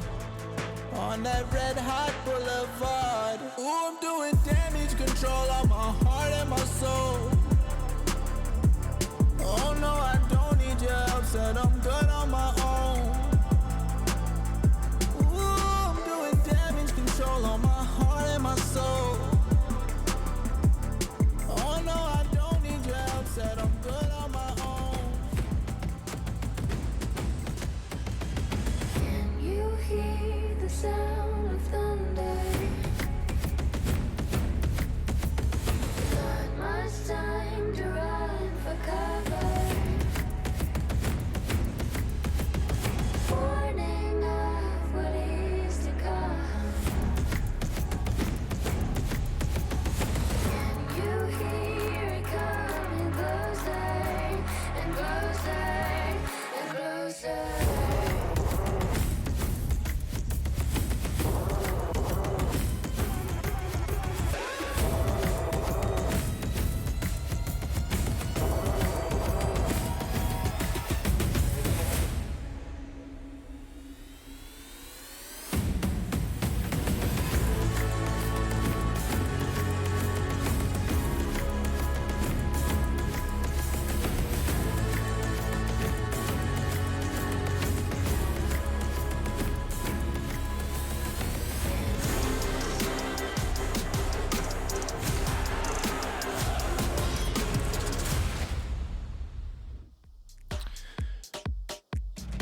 Welcome back to Gamers8 2023. You join us for the second half of Ancient between Cloud9 and ENCE. A 9-6 first half, and I have to say, Anders, Dr. Snappy was in session. He put on an absolute clinic in that K position, one of the best holds of that spot I've ever seen. Amazing scenes. It was only right at the end that they managed to try and defeat him a couple of rounds, but you're right, otherwise he was controlling that part of the map expertly, and it really cost Cloud9 a lot. They lost 9 rounds in a row. They get up to 6 in total. It means they're still competitive, and honestly, I know this seems very one-sided because ENCE just had such a string of rounds, but Cloud9 are not done yet. They can still win this. They did their hard work, at least in those first 5 rounds. Yes. At least they had that going in their favor. They got blown out the water after it. They had no response in the gun rounds. They barely got a plan, but like you said, they stole that 15th round away with 3 Galils and a couple of AKs. If they can win the pistol, they're right back into it, but that was an underwhelming showing in the mid-stages of that first half. ENCE, Masters of Ancient, looking to at least provide some distraction towards A. The bomb's heading towards B, but 3 players in towards the A halls. Hobbit will jump up on the ledge. Imagine if they got spotted by Hobbit then. Yeah, exactly. You can't be seen. I was talking with bated breath. It was unclear whether they would be spotted, but Electron is going to check it regardless. They will. Oh, without intent though. Going through the motion, sort of glancing that way, but not really clearing it out. That's not what you want to see. Now they're going to get the job done a little bit, but Madden's actually answering back, defending the bomb with his life. And in the middle, Sampaio's going to get sniped out, but are they ready for the second player? VR's in there. Madden with another strong shot. He's out of control. 3 kills on him right now, looking for the 4th on Shiro, who's now trapped in the corner. Good that he had the smoke to try and escape, but almost getting banged right through anyway. Anyone's round now, 2-on-2. Madden, though, looking deadly. Managing to pick up 3 kills so far. It's Diha making a bit of noise towards the B bomb side. It's the bomb that's in Red Room. Trying to pull them apart here, but now the bomb has been spotted. This is actually going to be the advantage for Cloud9, unless he can hit an absolutely wonderful shot. Both players do. Back down to the 1 versus 1 now. Madden will have time to plan. Focusing towards the donut position, but will he actually end up in that spot? Goes towards A main. No, this is so smart. How deep do you want to play it? There's no kip. He's already got 4 kills, Henry. He's on for the ace here. Tapping on the bomb. And Madden hears it. How long do you want to wait? Are you going to call his bluff? If he was a kid, he'd already won the round. He's back to check, and this is so smart. Perfecto is in a lot of trouble. Yeah, there's almost no way he can win this now. He'd have to find an instant kill and defuse at this moment to even stand a chance. I think we're all done here. ENCE will be picking up the pistol. Madden has played it to perfection. He's looking for the ace here as well. He gets his final kill. He's absolutely nailed it. Doesn't quite find it, but still, the hard work has been done. Some wonderful shots connect, and it will be ENCE with another pistol under their belt. It's going to be 10-6 now, Anders. And with the 4 spy ahead of them, Cloud9 need to make the decision here. Do they take the full eco? Do they try and wait for the rifles in the next round here? Because once again, they narrowly missed out on yet another round. And it was that lazy clear towards Pocky, you're right. Like, had he checked for a bit more conviction, maybe he gets that opening frag. But as soon as Madden hits that shot in towards the A site, bomb was down, no kit available, so much to cover, and it will be the full eco. So they are going to be going for the rifles here in the third. They've got 2 HE grenades, presumably towards middle, and yes, indeed, Nerds will be greeted with 50 damage to kick things off here, trying to find at least a couple of kills, but this is a bit of a gimme situation now for ENCE. Focusing towards the K position you might expect. They've got an MP7, a couple of MAC-10s. Nerds does love that MP7, doesn't he? He does. It's really him and NBK at the moment are the only 2 players I can really think of that love to pick it up. Making a name for himself in that respect. Another weird clear towards the tunnel over at the B-bomb side, but it doesn't really matter. Jumping through the MAC-10, Snappy's still going to be able to clear it out ultimately, so it's not too costly. And to answer the question of whether or not they were going to force up or not, I mean, they go for the USPs here. I feel like that's a very CIS approach to Counter-Strike, just playing it for the, but you by the numbers, making sure that you actually have the best chance possible going down the stretch of it. So we'll see if that's going to be playing out in their favor or not. Nice little couple of kills here. Your second headshot was lightning fast, wasn't it? Mr. Sun Pius. Not bad at all, taking his total up to 13 kills. And he pointed out in the halftime break, as we look at the scoreboard, everyone's turning up this series. There's no disparity in the numbers. Everyone's hovering around 10 frags right now. A few more now for ENCE, but it's great to see. It really bodes well for the series. We think this is going to be a banger overall, and so far so good. Cloud9 on the back foot, but here come the rifles. Just want to remind everyone of Maniac's foreboding words during the analyst desk, because he did say there are no more excuses really for for Shiro and for Hobbit here. If this doesn't work out, then what do you say? I mean, this is an insane lineup that they got going. You have to win tournaments. Everyone's saying, even the pros are saying, this is the best roster on paper, maybe ever. And that's a bold statement. We're yet to see it, of course. There were caveats in the previous tournament, having Buster having to fill in. Sure, yes. But we'll see what happens here. It's not looking amazing, to be honest with you. After going up 5-0, they're now down potentially 12-6. This rifle buy has done nothing for them. They've lost Hobbit, Electronic very early on in the round. Shiro's been dropped, Perfecto's been dinked. ENCE are just manhandling them right now. The wall bang kill to bring him down. Look at where he hit that little X on the minimap. He shot right through that wall. That's disgusting. Dink as well. Axile, yeah, you'll take it. It's still a 2 versus 4, but between them, they've got no health at all, really. So unless you overlook this corner, which is unlikely, Dhow will be going down. He did check it, but a nice shot for Perfecto. Well, at least give them a fighting chance. Could try and spam the bomb, but it's being planted in an awkward spot. Should be a guaranteed round here. But that's a great spam. Yeah, that could be a kill. Apparently not. 5 HP. Can't believe it. How did he live through that How are they still alive? Yeah, I just don't know. I thought for sure that grenade was going to make the difference. It still shouldn't really matter that much. Some slightly desperate spam coming out there for Perfecto. You're just hoping to get a really sick headshot through, but doesn't get rewarded for it. And ends patiently playing it in the 2v2. Probably lost a couple of more players then than they needed to, but in the end, it's not going to make a big difference here. They will still win the round and get up to 12. That was a wild round. SMGs firing on all cylinders towards middle, and that's what Ancient's all about. If you do have the decent spawns, the SMGs at the front, drop the utility, donut smoke, red room, flashes over. If you can find that opening kill, the run and gun potential, potentially finding a player without a helmet as well, it can be very, very difficult to contain. As we see ENCE find 12th round on the board here. It's going to be Cloud9 with just 6, but they save a couple of M4s at least. They are going to buy up into this one. That's Axel getting that dink from Nerds. That pretty much secured the round. Like he said, he didn't get the kill, but kind of nullified his efforts going forward. And I'm seeing a lot of presence over towards B, and a knife in the back of some Pius from his teammate. Okay, still not a team kill, Henry. We're all good. But you're right. You never know if that's going to come back to haunt. That's a real old school maneuver. That's like a 2015 sort of play. They used to do that like every round back in the day. I used to lose my mind on that. Just for no reason, put you in one dink It would range. happen like once a best for 3. It's like, okay, they've stabbed each other in spawn once again. They've done it one more time. Yeah, just for fun. But we'll see if it comes back to haunt them. Does mean he's in 1 tap potential now of the M4, just to know that. Yes. What a game Madden's had so far. Him and Nerds both had 16 kills. He's such an emotional player, Madden. I think it's one of the reasons it's really fun to watch him play. You can tell he gets very frustrated when things aren't working out, but he channels it into a lot more. Flashbang setup and the instant shutdown of Hobbit.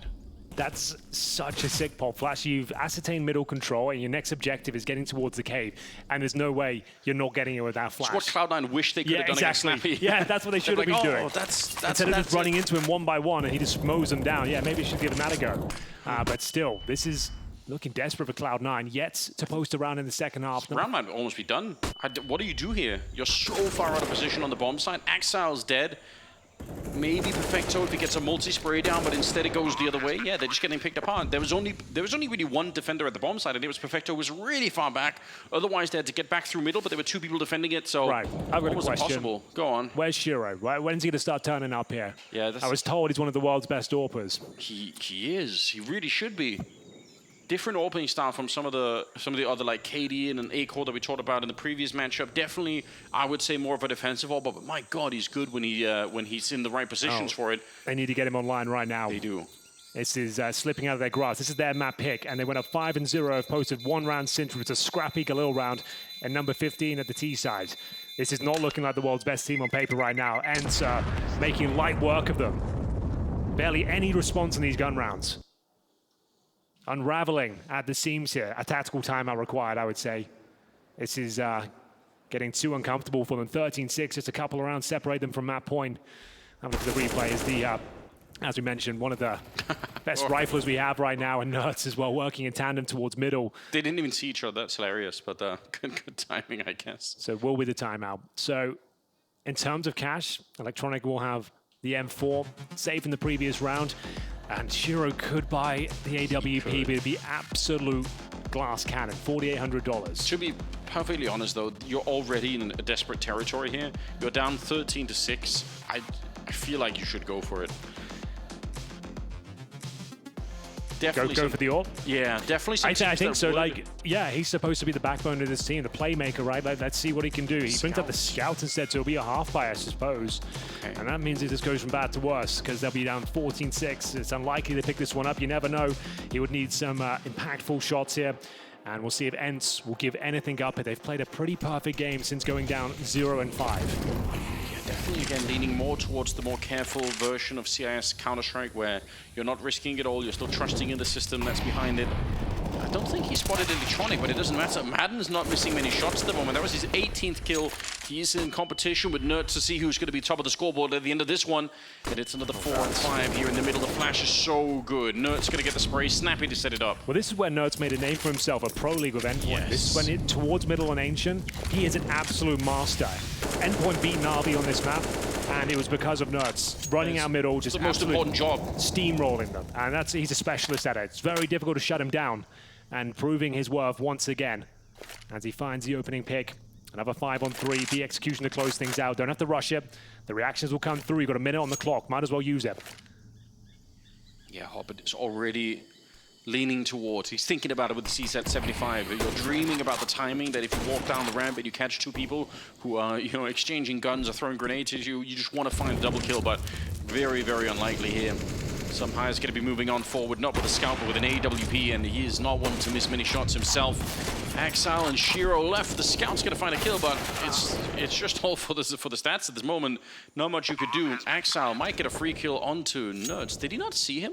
I'm so confused. He just walked away. Axel was definitely hurt. ENTS is just walking around him, but that's so confusing. I feel like Axel should have been able to see him. I guess we'll find out on the replay one of these days, but it's going to be ENTS at 14. They're unstoppable. Okay, my hype's deflating a little bit here. I was really excited for this game. I was ready to give it the beans, Anders, but I might reserve them for the second map because this one we're gonna have to. Might be done, I'm afraid. Yeah, but I mean, it's not even it's not in a sad way though. It is because ENCE just looks so good right now. So I'm not even really that sad about it. I just think it's amazing to see. It's a good point. Like, it's a masterclass in Ancient right now, and you've picked it into ENCE. Like, you've got to be brave. Electronic, maybe regretting his decisions entering this map, but we'll see what they can do with it. Apparently nothing. Axel's gone down for literally nothing again through the smoke. Diha has been such a nuisance. And here's Madden.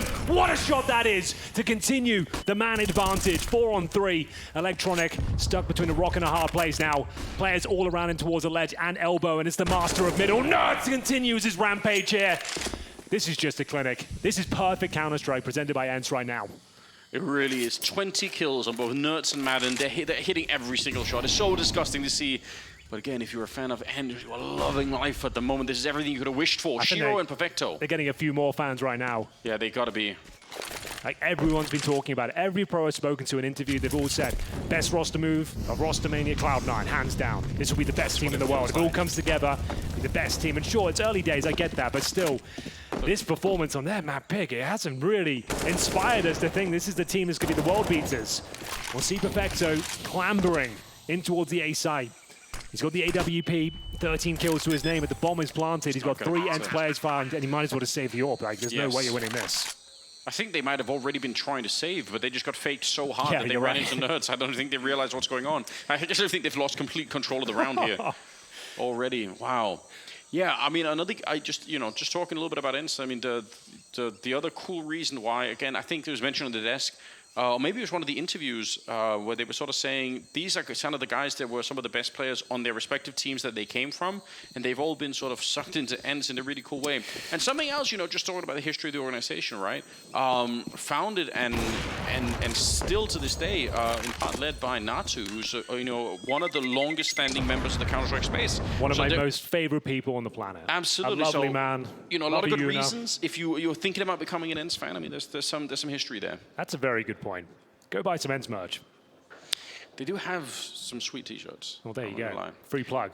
22nd round is coming up, and Cloud9, they've disappeared. They've got nothing in the second half at all. They lost 9 rounds. This is over, Anders. This is done. It's absolutely done. And they haven't showed up today. So they went up 0-5, Cloud9, and they posted 1 round since, and it was a scrappy little round. This is a non-starter. A terrible performance, but an amazing showing from ENCE. Nerds, once again, this man can be stopped, but he's already opened things up here. He's made it uncomfortable. DR looking to pick up the pieces here, and finally an advantage here. The MP9 working out somehow. They might lose the A-bomb side, though. It's a kill away.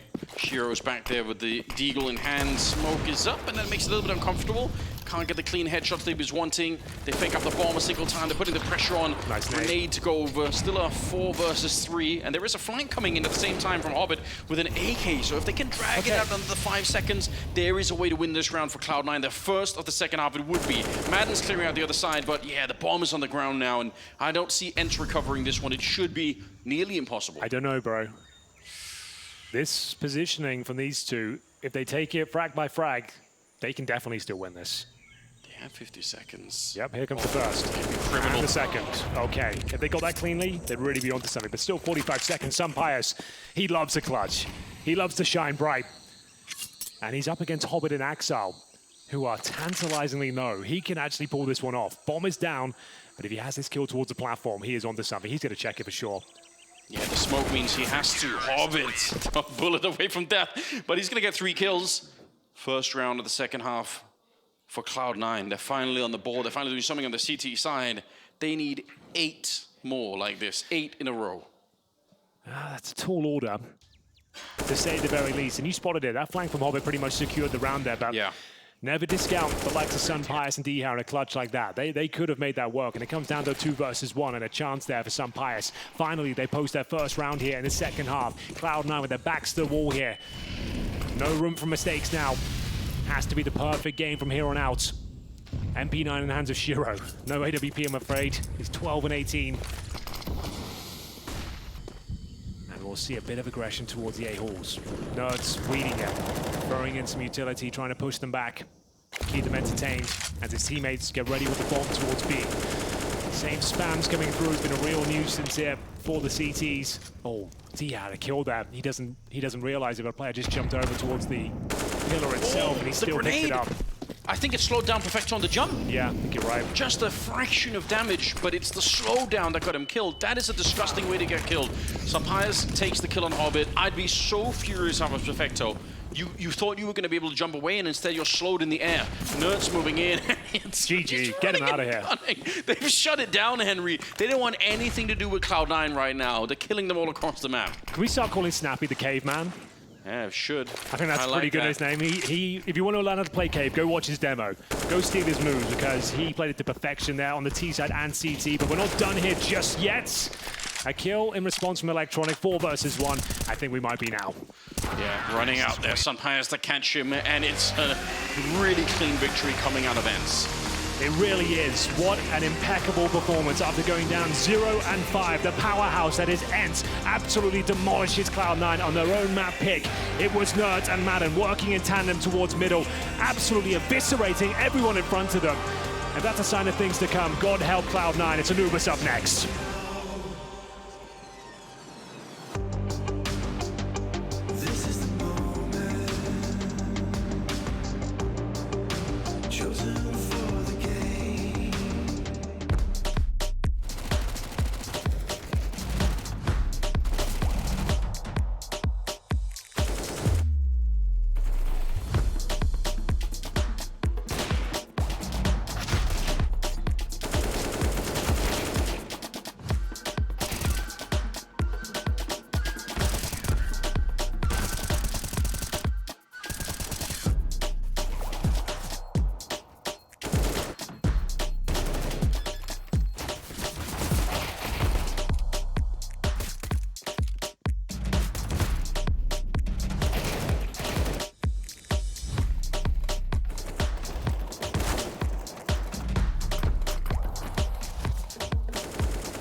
The new Cloud9 roster is incredibly dangerous. I think everyone has the same feeling.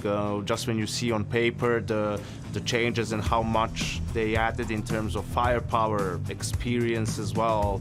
Yeah, you know, that's going to be a scary team, and I think without a doubt you give them just a couple of months to sort themselves out and they have to be a top 3 team. Anything less than that is a failure. Well, Shiro plays an incredibly important role, seeing as how he's the AWPer to begin with. That's the most impactful player on the team. He's a guy that likes to take initiative and likes to talk, and that just makes it so much easier on Electronic and the rest of the team. Я играю на роли снайпера. Моя роль заключается в том, чтобы помогать команде забирать дальние дистанции на карте и понимать, как двигается снайпер противника, и от этого я могу играть. Я вообще не знал, что я был один из, там, заходил в топ-5 рейтинга или в топ-10, я не знаю. Да ничего, просто играл, команда помогает мне как-то адаптироваться, и поэтому получается так настреливать, можно сказать. Вот. I think the biggest takeaway for me about Shiro's performances in Cologne is his body language.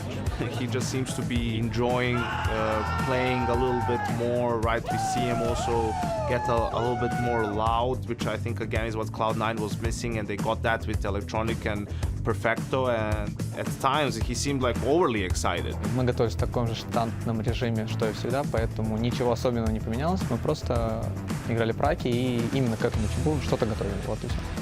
Well, I think Shiro has given us a lot of consistently good performances over the past couple of years, so I think you can just expect more of the same, really. I think for Cloud9, it's just about putting all the pieces together and figuring out the puzzle, right, and making sure that everyone's on the same page. I think when you have as much firepower as Cloud9 does, there's always a chance you can make a run and lift the trophy.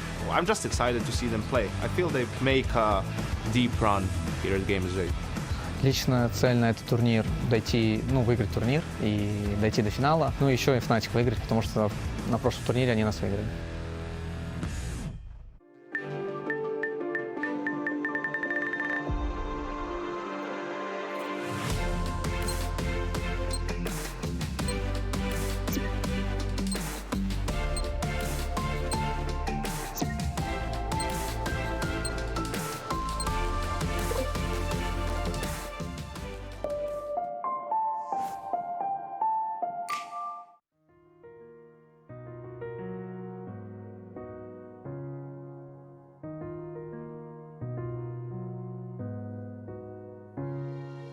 الحياة لحن، ولأننا جزء من مقطوعة عظيمة تحركنا، تلمسنا، تصنع من لحظاتنا ذكريات بديعة. لأن الوجبة، التجربة، المغامرة، حياتك بعد جديد في هيلتون الرياض.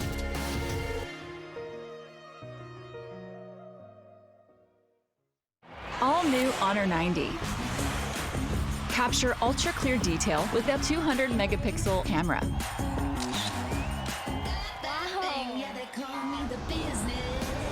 Care for your eyes with risk-free dimming display.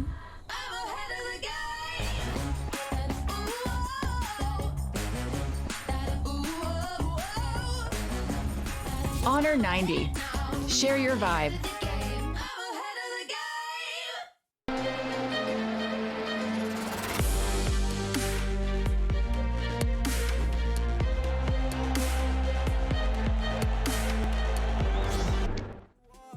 What have they sold ya on that red hot boulevard? Ooh, I'm doing damage control on my heart and my soul.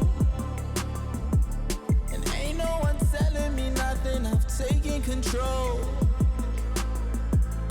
If you got something on your mind, go and spit it out. If you got something on your chest, go and get it off. We don't have a moment to waste. For the last few days, we've been running in place.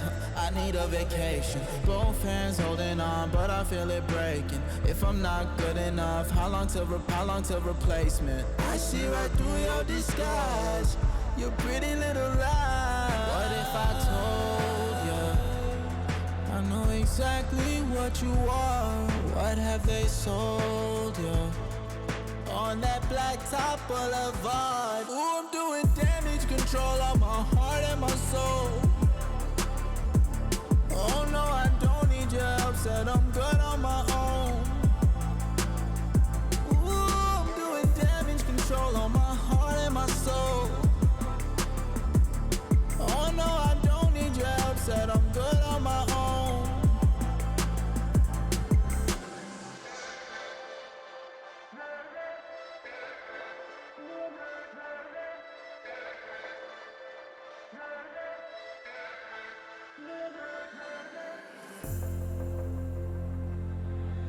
Let me be free.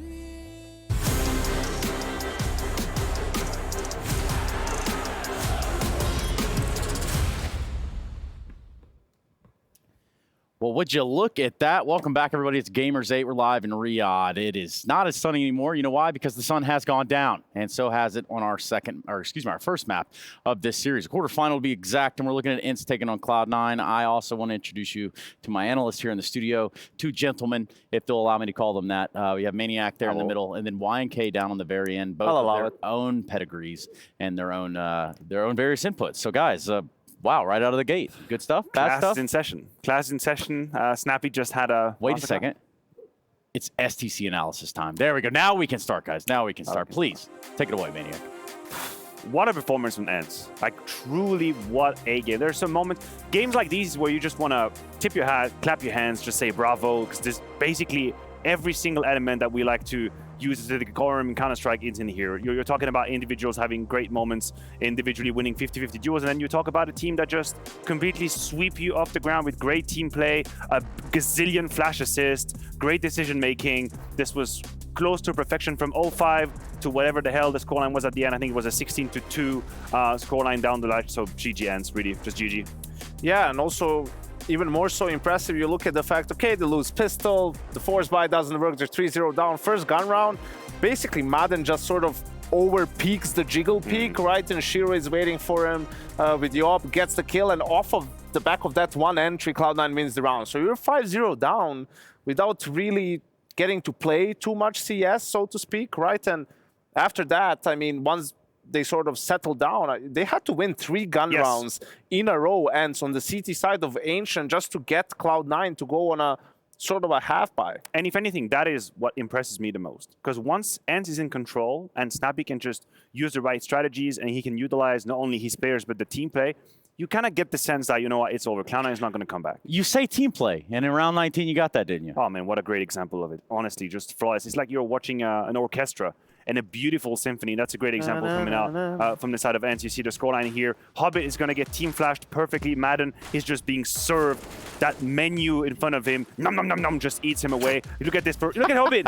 The man was 1 out of 9 entry duel, but also I don't think he saw a whole lot of people in this game. And it's not over yet. It's a whole lot of teamwork and synchrony. A good position being found here. You see Cloud9 is trying to regain some information in the map, but as soon as the gun is being fired, the jig is up, turns around, puts him out of his misery. This looked so easy, but I just want to say it doesn't come from the sky. It's a whole lot of work. It's patience. It's a whole lot of synchrony between the players as well. And Hobby just being absolutely mowed down. Yeah, it's a craft. It's not that these guys are just running around aimlessly. Well, most of them. Oh, absolutely not. I mean, and we heard some players say, you know, the 4 players have been together for over a year now, and then you added Nerds who's fit in like a glove. And I think also, unlike, let's say, the Navi Mirage T side versus Vitality yesterday, or today Gamer Legion against Heroic on Inferno, Cloud9 tried different things. Like they had different, even when they were up 5-0, they called an A rush to sort of change the pace. Really good call, pacey call. They had a 3v3, 4v4 post plant with ENCE managed to, you know, get the retake done. Shiro was in a 1v2 and he missed that first shot, right, from A main. If he hits that one, maybe wins the round, who knows what happens, but Cloud9 was trying different things. They were just getting shut down, you know, either they couldn't find the entry kills, and they were trying to do at times some faster takes for map control for those zones, whether it's towards up cat, towards K, whether it's mid, but ENCE just had a good read on them, you know, they were always ready for it, they always had manpower there. Nerds, good read.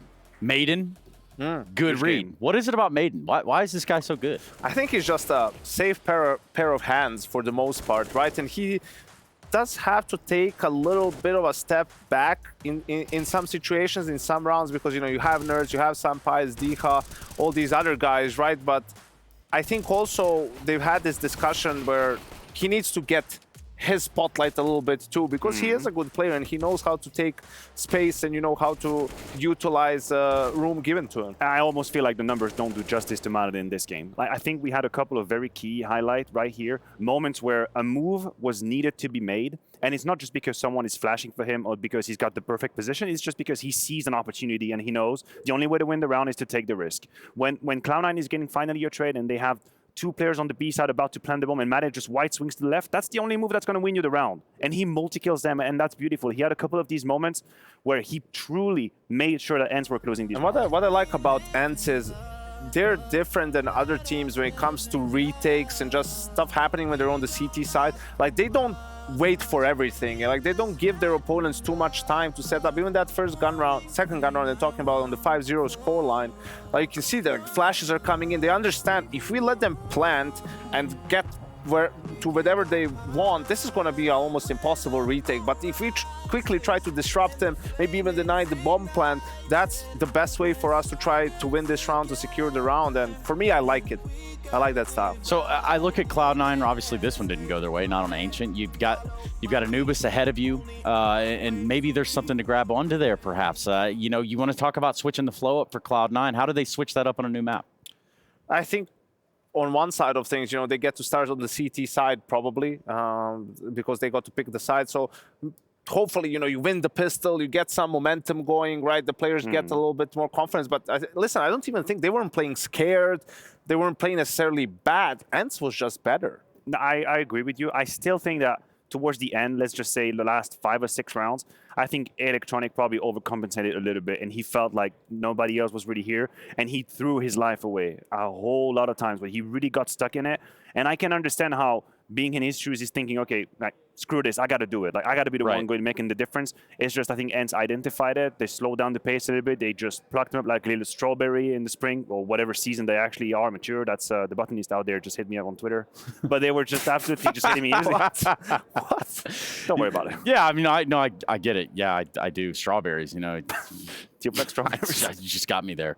I look at this and I want to know if it ends here, Yanko. If it ends here? If it ends here. Yeah. Yes, it does, Trace. Yes, indeed. Yeah, back to you in the studio. It could be as simple as that, right? We could just grab onto something like that. Well, I mean, we saw the Gamer Legion Heroic series, and, you know, Heroic stomped them on map 1. Then Gamer Legion was able to bounce back. I think for Cloud9, it's more about just still not giving up, right? Not surrendering and keep playing aggressive, trying to, you know, turn the tides really. But sometimes it's not about how much you can play, it's how much the opponent will let you play. And Maniac, we've got 10 seconds to play. It's 10 till live. Take it away. Well, if you have 10 seconds to play, that means I have at least 8 or 7 more seconds to think about my predictions. Milk it, I'm bud. just using the time, making that moment, get all that attention on me, baby. That's going to be 2-0. Okay, thank you. My goodness, just like a good car salesman. Here we are. All right, let's jump right back into it, Anubis. And it is going to be ENCE looking to close it out here over Cloud9. Yes, indeed, Trace. They certainly will. Their map pick, looking for that 2-0, hoping to knock Cloud9 out of Gamers8 2023. A pretty woeful performance on Cloud9 after going up 5-0 Anders. Didn't get anything done, and they're going to have to pull their socks up here on Anubis. Now, the good news is it's a map they play. We saw them actually take down Fnatic on this map, and this tournament, 2-0. It was a 16-7 win. They also found victories in Cologne against Monty and 9. So it's a map they can play. It's not a foregone conclusion. They didn't really turn up to that first map, but I do agree with the desk. It wasn't necessarily them playing bad. It was just a world-class performance from ENCE on Ancient, which seems to be one of their absolute best maps right now. It really does look like that. I'm excited for it. I still want to retain some hope for Cloud9 as well. I hope that they can get things tied up. Let's give us a game at least, right? Give us a game, yeah. That's all we're really asking for. Give us some action. Get Shiro fired up. We want to see him with the UWP. We're kind of missing a little bit from that one. They have all the individuals. They know how to play this game, but yeah, they got absolutely beat up by ENCE in the first outing. I guess we'll see if the second map is going to be any different. This seems like it's destined to be one of the really tough teams, but maybe it's just too early. Maybe it's harder to put a team like this together than we think. Maybe our expectations are like maybe a couple months from now, you know? Yeah, they said they were in the honeymoon period themselves, though. I'm just yet to see it, I'll be honest with you, especially in that outing, but time will tell. Maybe they can bounce back. We saw it in the first series today as well. It was a blowout in that first map, and then you come back fighting, and it's a different game entirely. So not all is lost, but it doesn't look good, that's for sure. And like Yanko said, it will be Cloud9 at least starting on the CT side, but again, Anubis, it's a new map, it's still evolving, but considered a T-sided affair as well. It's turning into one of those honeymoons where you're sort of arguing in the hotel already, like regretting your decision. What have I done? You're in Bali. No one's having a good time. It's not exactly great at the moment, is it? No, it's certainly not, and it's going to have to be a very different game here to inspire any sort of hope for Cloud9 fans across the world here. We're waiting to get into the second map. There's Madden on your screen. Looks like he's very chill. He had a show-stopping performance on Ancient. Really him and Nerds were just unstoppable. We had Snappy in the cave, the caveman, as you said. We're going to be trying to make that a thing. And it looks like everyone's on the server. The fist bumps are coming through. Electronic trying to rally the troops here. He's going to have to here. Ladies and gentlemen, the second map of our third quarterfinal. Cloud9 taking on ENCE. The pick of ENCE. And they'll be starting on the T side. We'll have a look at the buy and see if we can work out where they might be heading towards. There's a P250 early for Madden. And a smoke and a flashbang as well. Not much else in terms of utility. Shiro's got the dual elites. A smoke for Axel, a flashbang for Electronic. No kits, just to note that. And we'll see where they want to end up here. Leaning towards the A side with 3 players, the bomb. And we'll be joining them as well. So maybe just a little bit of presence shown towards B. Actually heading towards canals. I wouldn't be surprised if they're going to use Nerds on that P250 just to try and lurk in an early kill, but they're actually going very aggressive. See ya. Never mind the lurking. Forget what I said. Just straight to the bomb site. This is brutal. With that smoke down in Temple, that's all the B defense removed. The bomb's planted now. Yeah. They've got no kits, bear in mind. 5-on-4, no kit retake. This is going to be a very, very difficult round. Even if you put the smoke up on the bomb, that's 10 seconds inside, just holding your breath and hoping that no one's going to tag you through. Sunpies has stolen the USP in the meantime. This seems like it's not going to be doable at all for Cloud9. Electronic gets a good start, though. He's going to pick up the first kill, and now the battle's really begun. Snappy gets another headshot. 2 versus 3, Perfecto and Shiro, and they're running out of players and running out of time as well. It's a 10-second defuse, just to remind you, there's no way they're going to be able to do it now. They spend a little bit too much time, and I think ENCE played this really well, being slow about it. They are trying, but again, bullet here. There we go. The burst fire is out. It doesn't matter if they lose it at the end because they don't have the time. ENCE will win the pistol. Really nice B split there. Nice and simple, getting the canals control and just managing to scale up towards a dark position. And as soon as Hobbit goes down, that's the cue. That's when you need to go. Smoke down towards Temple, open B bomb site. And for me, the round was already over. A pretty admirable attempt. They managed to get all the kills required, but unfortunately, like you said, with no kits, the bomb was just too far gone, and it's yet another successful round for ENCE here. Enjoying themselves out there, as you might expect. It's a great showing so far. They'll be up against a 4 spy here as Cloud9 enter with 2 scouts. A couple couple of pistols and an electronic MP9 here. They can win this round, of course, but we'll see what they make of it. First shot doesn't quite connect. Double scout, though, does make me excited. There's a heavy tag onto Snappy, but the grenade around the corner. Shiro stepping right in front of it, and then the Molotov at his feet, so he's going to have to run away. He's actually burning alive. He's not running at all. I guess that's another way to go. No, Hobbit! That could have been it, but the MP7 will bring him down. Oh, well, that's going to be the round. Some opportunities there. That CZ had to connect. Maybe a double kill was available. They overlooked the position. He could have bought some time there, but unfortunately, nothing working out for Hobbit in the first 2 rounds. He goes down with nothing, and 4 players surviving here for ENCE. They go 2-0 on their map pick on the T side. They'll be saving an MP9 and a 5-7 here for Cloud9, but that is about it. Yeah, not much else they can do. Scouts needed more tags, 1 or 2 more for it to become really interesting, but they don't even get close. Blown up instead. Yeah, this is obviously not the start that Cloud9 are looking for. It's still early days on Anubis. Obelisk is going to get blown up here, and 3rd round will be. Do you know what? One feature either. I would love to see in CS2, like even back in Source, when the bomb would go off, the whole bomb site would like explode with rubble, and everything would disintegrate. I think that's a feature we're missing now. Just for the cinematics, you know, would be much cooler. I agree. I had a similar idea once where I wanted the sort of shockwave of the bomb to conform to the architecture of the map. Sure. So okay. sort of like it would you know, blast dust clouds flying through the tunnels and stuff. Exactly. Yeah, that would be cool. I also want to see the 1.6 death animations where you get a headshot and everyone flies backwards like 6 feet. They do the spin. That was so cool. I think that's something that needs to come back as well. But that's neither here nor there. As we get into round number 3, that's a guaranteed frag. I'm afraid Hobbit will be dropped, and apparently not. They are actually fighting back with some force. 1 kill found. Axel and Perfecto remain in the 4-on-2. They both remain on the B bomb, so though Snappy, be careful. He locks them in towards Dark at least, and it should be quite a clean finish here. Dihab knows he's got 2 free kills there, just trying to dance around the flames. Gets his toes burnt, and it will be the cleanest of starts here for ENCE. 3-0, 2 Galils in hand. Money is out of control. Some Pius will be buying the AWP, so will Shiro. And that's the name we need to track right now. Shiro, if he's going to have any sort of impact in this game, he needs to start waking up here because he was non-existent on Ancient.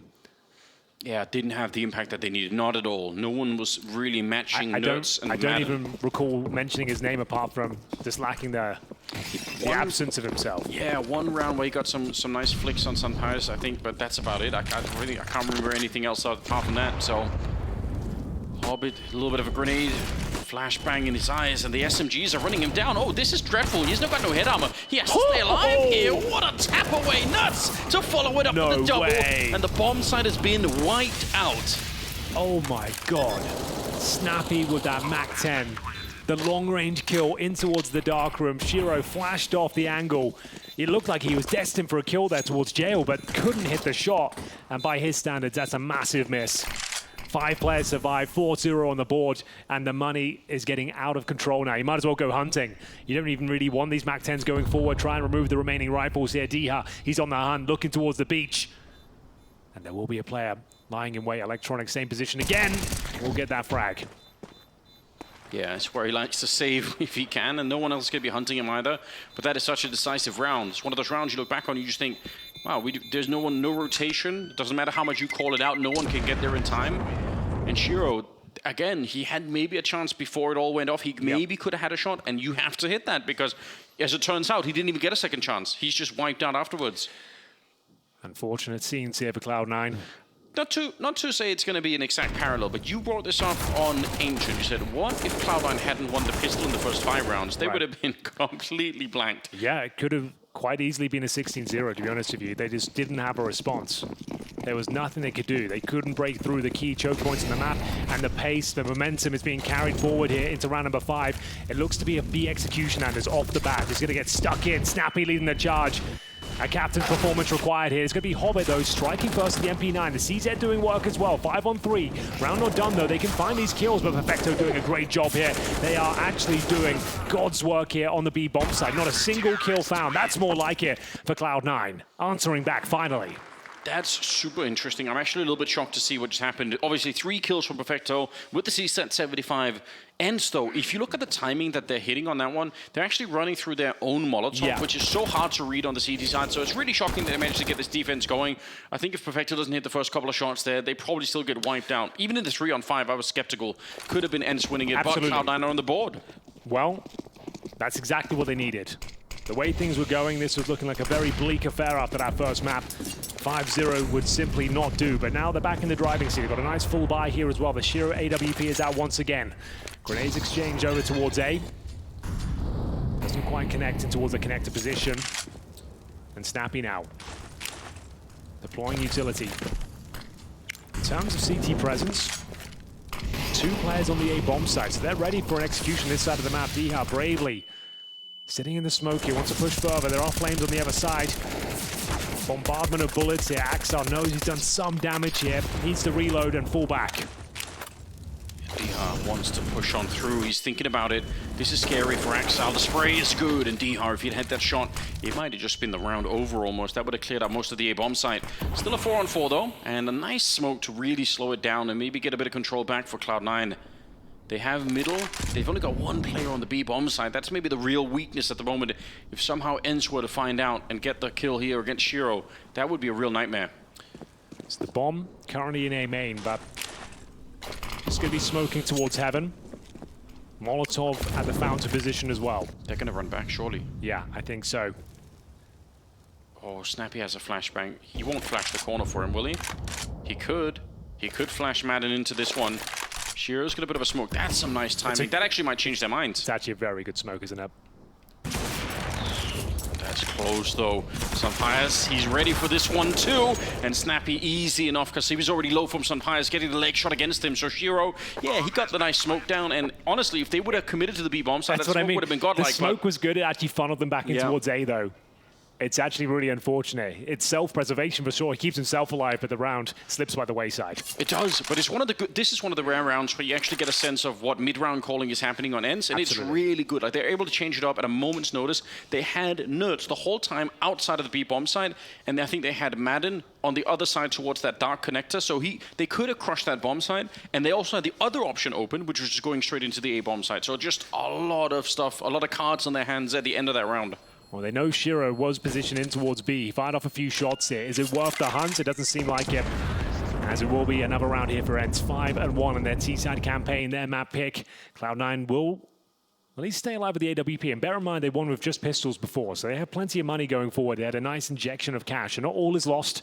A full buy will be coming into round number 7, but concerning scoreline here, considering the fashion in which the defeat came through on Ancient. This is looking way too comfortable once again. Bouncing back after losing to the pistols here. Yet to win a gun round, Cloud9. Double orb setup. A potential remedy for their problems they're facing here. Madden with the double doors Molotov down there, trying to apply pressure towards middle.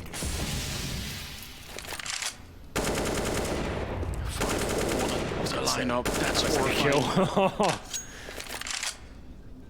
I could feel my toes curling on that one. Electronic, probably the same feeling on his side. See, here's the bullets just whizzing right past his ear. And Madden's still in a position to do something. There are so many grenades you can throw over the walls here in towards the CT side of middle. You got to be so careful. We've seen, you know, people with the Molotovs and the HEs thrown over all the way from outside of A. You can really do a lot with it, so you got to be careful. I think Electronic is in a safer spot right now, but they're still quite stretched out. And it's a very similar setup for ENCE. Maybe this time without Madden in the middle, but they are doubling up outside of the B-bomb side. And they've already hit that B-bomb side so efficiently that maybe Cloud9 will be a little bit panicked. Maybe they'll go a little bit early. Oh! No way! The fact he has the presence of mind to even preempt that shot, and the fact he hits it afterwards as well, that is amazing. Diha stealing away the kill. They're going to make their way in towards B, and it might be wide open. Perfecto's in towards Temple. They're rotating. They're scrambling in from CT spawn. They might have to call the save here, Anders. The bomb will be planted. There's not really much they can do about it. Hobbit would have to go above and beyond right now. I'm shocked that they're actually going for this one. It looked like Perfecto had already run away. Oh, a wallbang shot on Snappy. Wait a minute. There's no more nades on the T side, so there is a way. They got double smoke as well to try and go for the retake, and diffuse kit as well. This can be done. 4 versus 4. The bomb is freshly planted. Let's see if Cloud9 really have what it takes to do this. If they don't, they're going to lose every single rifle, and they will not be able to rebuy them. It's going to be a disaster. The spray, it's through the smoke. It's mad into the double. It slows them down right in his crosshair. There's nothing they can do. Perfectly timed nerds, knowing he can still have impact through the smoke. The communication on point. As soon as they hear the footsteps, he starts spraying. He connects his bullets. The swing comes through. Double kill found by Madden again. As we find 6 on the board here for ENCE. Looking destined for the semi-finals right now. Cloud9 unraveling at the seams once again. They still have cash. They keep saving weapons, but need to start posting some gun rounds here. It's the same sort of scenes we saw in Ancient, but before, at least they had the 5-0 buffer on their side of the server.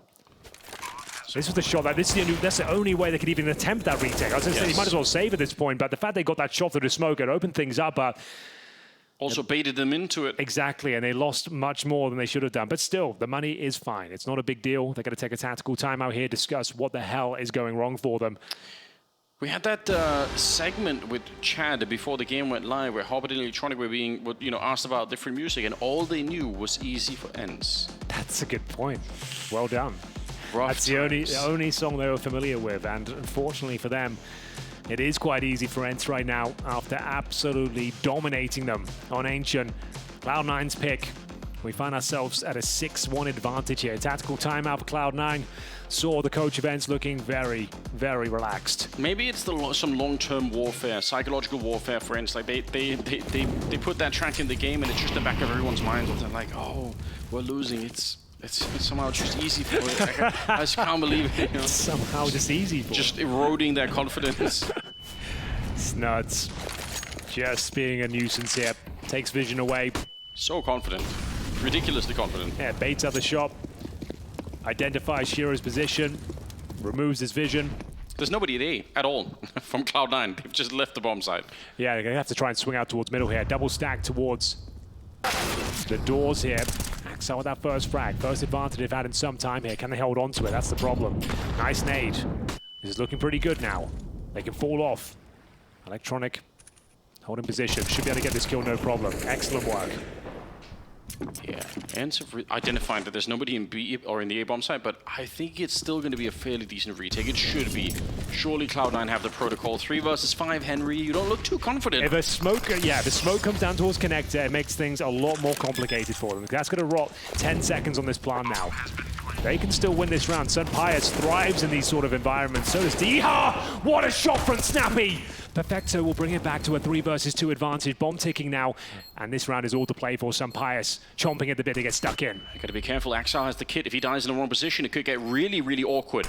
Still just scoped up, not really out of it. Axel finds the shot. Yeehaw back here behind the pillar, playing for it. 1 versus 3. They got the smoke up, and they are gonna be able to get it. Oh yeah, they're switching it out. Gotta find the right guy with the kit, otherwise it's not gonna be working out. I think Perfecto picked up 1 as well, and they will be able to pick up a second round, but not a lot had to go wrong there. A little misstep, and they might have run out of time. Yeah, a complete adjustment there in the setup, like you said, leaving the A bomb site open, which is pretty normal. That can happen as you try and focus your efforts on the key choke points of the round, middle ideally, and they managed to come out on top there.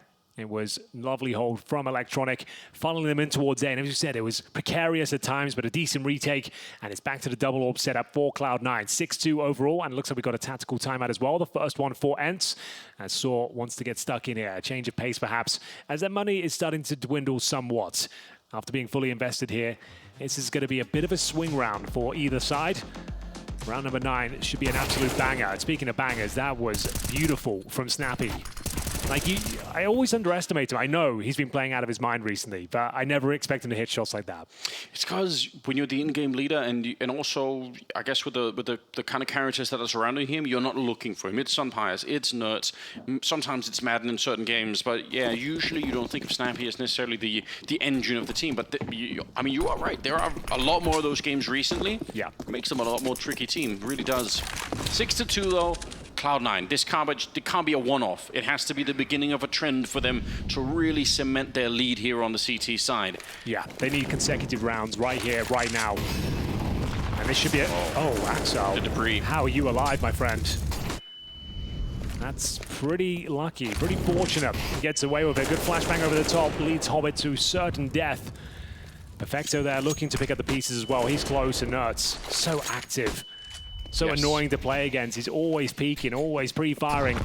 Finding that opening kill. I think the fact that he's so active and just stepping outside, that's what inspires Cloud9 to actually flash their way in. They're thinking, like, there's no way he's making noise. We know that he's there. We can pop flash him and kill him, but they just can't. He's so confident, just crouching into it, assassinating Perfecto. And there's another kill available here for Madden as well. Doesn't have to commit to it. Knows he'd be sacrificing the advantage if he goes down, but he finds the AWP. Axel in towards the hut. 4 versus 2, and yeah, A's open again. So yeah, the round's over, I'm afraid, ladies and gents. I can't build this one up. You wouldn't even attempt this retake. No, especially enough because you know ENTS is somewhere on the other side of the map, and he's just holding it. And that must be even more frustrating. He goes from playing this very aggressive, very confrontational style, and now suddenly he's just passive. Nowhere to be found. So now you have to go look for him, but he's holding it a little bit back in it again, and he's going to find one more. What a player. 3 kills on ENTS. So sick. So sick. And we have got Electronic looking to save the AWP. That's about all he can do now. And the hunt has been called. They're going to try and find him. Tucking himself in towards the temple position. And not known to be an AWPer, but he hits a lovely shot there. Quick scope on towards Sampayas. Smoking himself out in the temple as well. Hoping to stay alive here. D-Hap waiting for the time to strike. Snappy looking to lock him in from B main as well. They're going to go for this.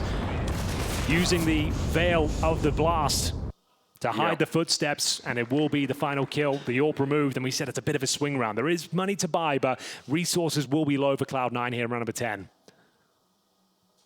This must be a very, very frustrating experience. They've won the 5th round, and they go on again to win the 8th round, but now they're back to losing again. It's just... they're not getting ever the momentum. They're not being allowed to build up any kind of an economy. They're certainly not taking the economy away from ENCE either. So all of the fundamental stuff that you normally need to build a reasonable half on the CT side of any map is just completely eluding Cloud9 at the moment. Oh, look at this from Snappy as well. This is inside the matrix right now, knowing there's a chance they won't have helmets. Like we said, there's a buy there, but lacking all the resources required for a full buy. So the MAC-10 is actually the perfect weapon for the job. 3 players without helmets. Watch out for Hobbit, Electronic, and Axel up against Snappy now. This could be brutal. And they're back to that same execute. They've done it over and over again to the B-bomb side, and most of the time to great success. They got the originals, or the main smokes down already. They're waiting for it. They have another barrage, so if they want to, they can throw a second, this time with Molotovs. They can burn out a bunch of corners. Well, here we go. Hunting for information at least. Axel will tuck himself in towards A main. Might be able to catch him with a flash in their hand, but unfortunately... oh my god. Oh, he doesn't check it, but there's the kill. Anyway. Yeah, they'll take it. A 1-for-1 trade with the MAC-10. No problem. Nerds flashed off towards B main. And we'll pump the brakes. 45 seconds remaining. Hobbit has not had a good run of it in towards that dark position. He's been bested time and time again, and we know he plays it. They'll be aware of the possibility, and he gets one, but that's all he's worth here. Nice shot from Shiro. Bomb goes down. 30 seconds. If he's going to start shining, this will be the moment. Nearly baited out then. Nerds thinking about it. How has he done that? I don't know. He's You've just jumped across and you got away with it. An absolute Against Shiro, you just think there's no way he misses this shot. It's exactly the sort of shot that Shiro is made to hit every single time, so I am a little bit shocked. Nerds back here, hoping to challenge him. Shiro this time, gonna get his revenge, but he still has to take care of Diha, who's a little bit forward, trying to fire, and it's close! But Shiro, 3 kills, saving Cloud9. They needed it so badly. It was dicey. It's right down to the wire, but they get the job done. Cloud9 will be posting their 3rd round here. 7-3 overall, but it comes down to a 1 versus 1. Money is tied on either side, but you're pretty confident that ENCE should buy into it, considering that the money will be low once again. Electron will have to purchase the MP9. And great work from Shiro. The best sequence he's had so far. Excellent shot on Nerds. That pretty much saved the day. He picks up the M4, closes things out. And here we go then, ladies and gents. Round number 11. This game's starting to warm up now. Yes. Cloud9 providing some decent rounds. If they can win this one, they're onto something. A lot hangs on the balance based on this one round. It really is important for both teams. You can see their money is low all across the board here. This is what it comes down to. And for Cloud9, it's about staying in the tournament. Worst case scenario for ENCE, they have to play a 3rd map. But for Cloud9, it's starting to look really, really grim. B split once again. Now, where is Shiro this time? In towards Dark, and he is in a lot of trouble. We need to hit the quick scope right now. Looking for the double. Can't quite find it. Some players will punish. Hobbit looking for multiple frags as we exchange left and right. Boom. Man advantage now for ENCE. The retake is possible here. Axa on the 2 versus 1. One will be planted. He has no kip. FAMAS in hand, and we smoke. I think there's another smoke. Yeah, they can smoke off Temple once again. So this is be incredibly difficult. Without the kit and another smoke about to go down, you'd assume towards Temple, he might not stand a chance here, but he has vision for now. Low HP player in the form of Pius. And Madden right next to him. A key duel with the FAMAS in hand. Can he get anything done? Apparently not. And ENCE are back to their winning ways with a nice B split once again. Shiro had to hit that second quick shot. Yeah, just individual dots of Cloud9 on the timeline at the moment, but that's not what you need. You need consecutive rounds. They're out of money once again. ENCE up to 8. This is just relentless. Their confidence in taking these fights is really remarkable. Madden's going to get the kill on the last one. And a timeout, I believe, called. Trying to see if they can figure out exactly what's going on here. Everyone from ENCE has really shown up. And actually, weird, if you look at Cloud9 on the scoreboard, they have almost as many kills. They're not really that far behind. The same was true for a while, at least on Ancient. It's because they've been saving a lot of guns and finding exit frags, denying ENCE on their exploration during their round victories. But like we said, that was such an important round. We're getting to the bookend now of this first half of the second map. And it looks likely to be pretty much an eco here. They do have enough to justify some upgraded pistols, as you can see coming through on your screens right now. It's CZ's P250s, and they did manage to win one of those rounds. The CZ's, excuse me, shone incredibly brightly in towards that B bomb site. They had a clean sweep there. Yes. That's how they actually got on the board. We'll see if they can replicate that once more, this time without armor though. It's incredibly unlikely, but maybe they need a bit of a miracle right now. Again, they're facing Snappy, who is just, he senses the weakness, he knows the economy on that CT side, so he's quite happy to push them back, clear out every corner of that he can with the MAC-10. Flashes, Molotovs, grenade going everywhere, this time inside of the A-bomb side. And what a spray from Dia! Oh my god, he nearly had the third one there. I want to see a replay. How did he get that kill? Hobbit and Perfecto on 2 on 5, but obviously no chance for a retake. He's playing like a man possessed right now. Let's just go back to that shot he got towards the fountain position of the A-bomb site. A boosted AWPer and the A-main smoke. Yeah. Most players wouldn't even consider that a possibility. He comes in and one bang Shiro. Like, the shots he's hitting, the sprays he's controlling is just remarkable right now. Really enjoying his contributions here for ENCE as they go up 9-3. Similar scenes to what we saw in Ancient. Cloud9 don't have a response here. A world-class performance coming out of ENCE time and time again. Solid understanding of what they're up against and purchasing into it perfectly. Snappy's just loving this MAC-10.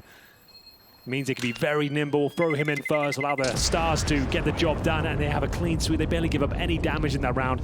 Money in a promising position for them to close out this first half. It's also a really luxurious position to be in if you're the in-game leader, because you get to all the first-hand information, right?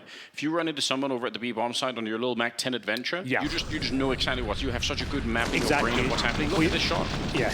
Instant. I kind of refer to it as a lack of input lag. If you send your in-game leader in first, he can make that definitive call. You're not relying on information. Yeah. You can be responsible for that. It's like players like Harrigan will do that as well, throw themselves in and like hunt for that intel, knowing that they can actually make the call based on their own judgment. It's one of the... Oh, get that kill, boys. Come on. There's Nuts. Flashbang was god tier to take down Nerds. That's what you needed. They've tried it before and it didn't work out, but this time it was just dead in his eyes. Speaking of which... Shot through the eyes is Exile. Pius able to pick him up, but he's scoped. He can't even see Electronic peeking that one. So still a 3 versus 4. He assumed that he took down the AWP, but that would be the only player there. And you'd normally be right in thinking so. Yeah, it's a totally fair assumption. But now, A's still under scrutiny here. Shot with the AWP doesn't quite connect. Shiro will be backed up from Electronic though. Finding that man advantage 4 on 2. Surely their round at this point. Has to be. D-Hat starts to be a nuisance once again. Tucked himself in. Madden just waiting behind the cake.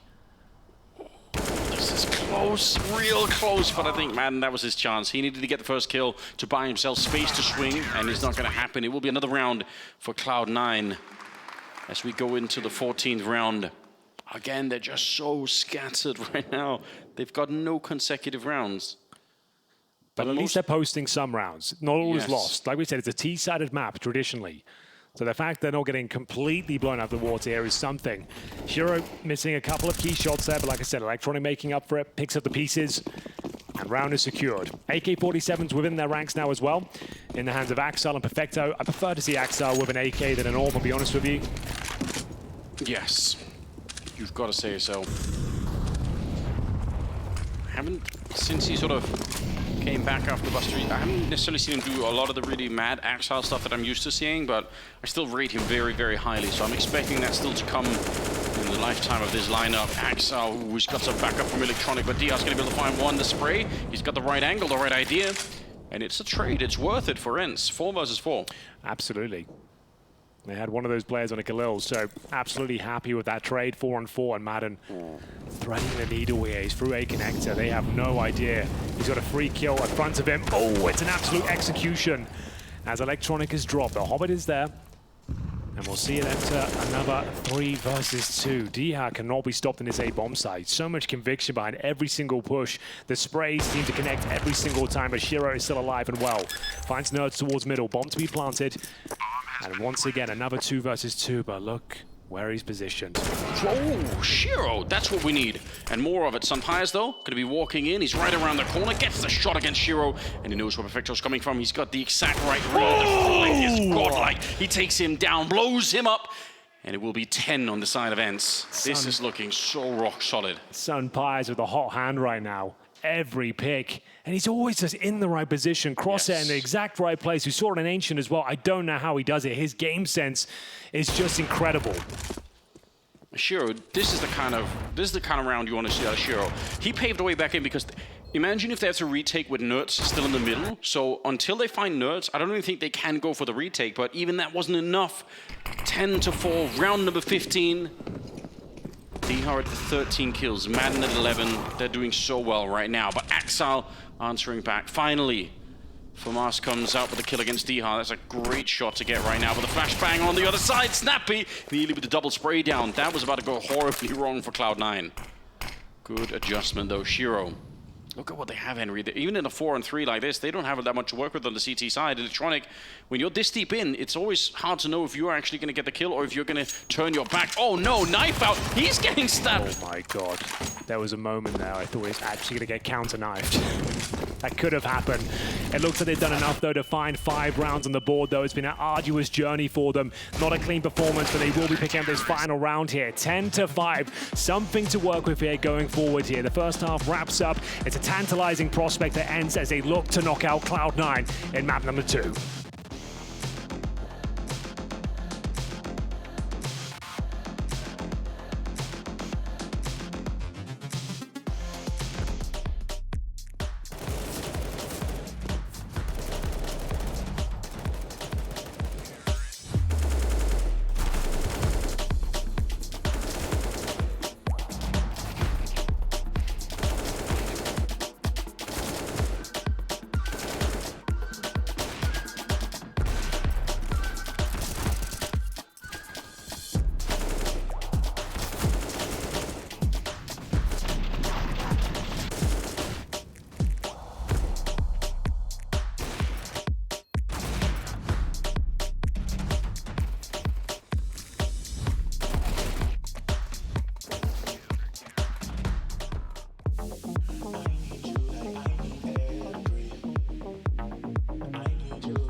Welcome back, gamers. You are watching Day 3 of Gamers8 2023, and we're in Map 2 between Cloud9 and ENCE, where Cloud9, unfortunately, looking down the barrel of tournament elimination, Anders. Things have gone from bad to worse, but it's not over yet. They do manage to get together 5 rounds at the very least as we move on to the second half. I know it's all in the past, Henry, but I'm a little bit stuck on the fact that Electronic tried to knife somebody in $1 million tournament in the 15th round where the money for the knife doesn't even make any difference, and he could have just killed him. I mean, they won the round anyway, so it's all good, but man, that is he almost so got risky. counter knifed, trying to knife someone, and some bias almost took him down. He got to stab him, but yes, it was unbelievable. It's a strange one, but we'll see whether Cloud9 can recover here. A must-win pistol to say the very least. They've got a smoke, a couple of flashes, and a couple of decoys as well. Flash on over for the peak from Nuts. That's a neat trick. Why not try it? But it didn't matter. He got wrecked in the middle. See if they can get something in return here. Electronic probably calling it in and saying, there's a lot of people there waiting for me. Good little jump past.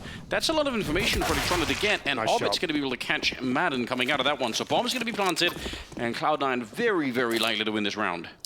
Yeah, looks to be the case. They know Electronic's around here somewhere. Snappy's going to try and find him. He gets a lot more than he bargained for there. Great shot from Electronic. Guarantees the round. No retake here. Just going to save the Julies, the Kevlar. And there's a nice kill for Sampius. And he could be onto something here. God, what the hell is going on, Anders? They actually might win this round. No way. It's actually down to a 2-on-2 if he finds a quick kill here. Dhan might be able to save the day. Sampius definitely going to give it a go. He knows the player's in towards Dark, one towards Default as well. They've done so well to even make this one possible, but there it is. The round comes to its logical conclusion, but that got a little bit scary, didn't it? I think that kill against D-Hub with the dualies, that's what did it. That's what bought the time. But yeah, if they would have kept going, there was a world in which, even without the defuse kit, they might have actually had a crack at it there.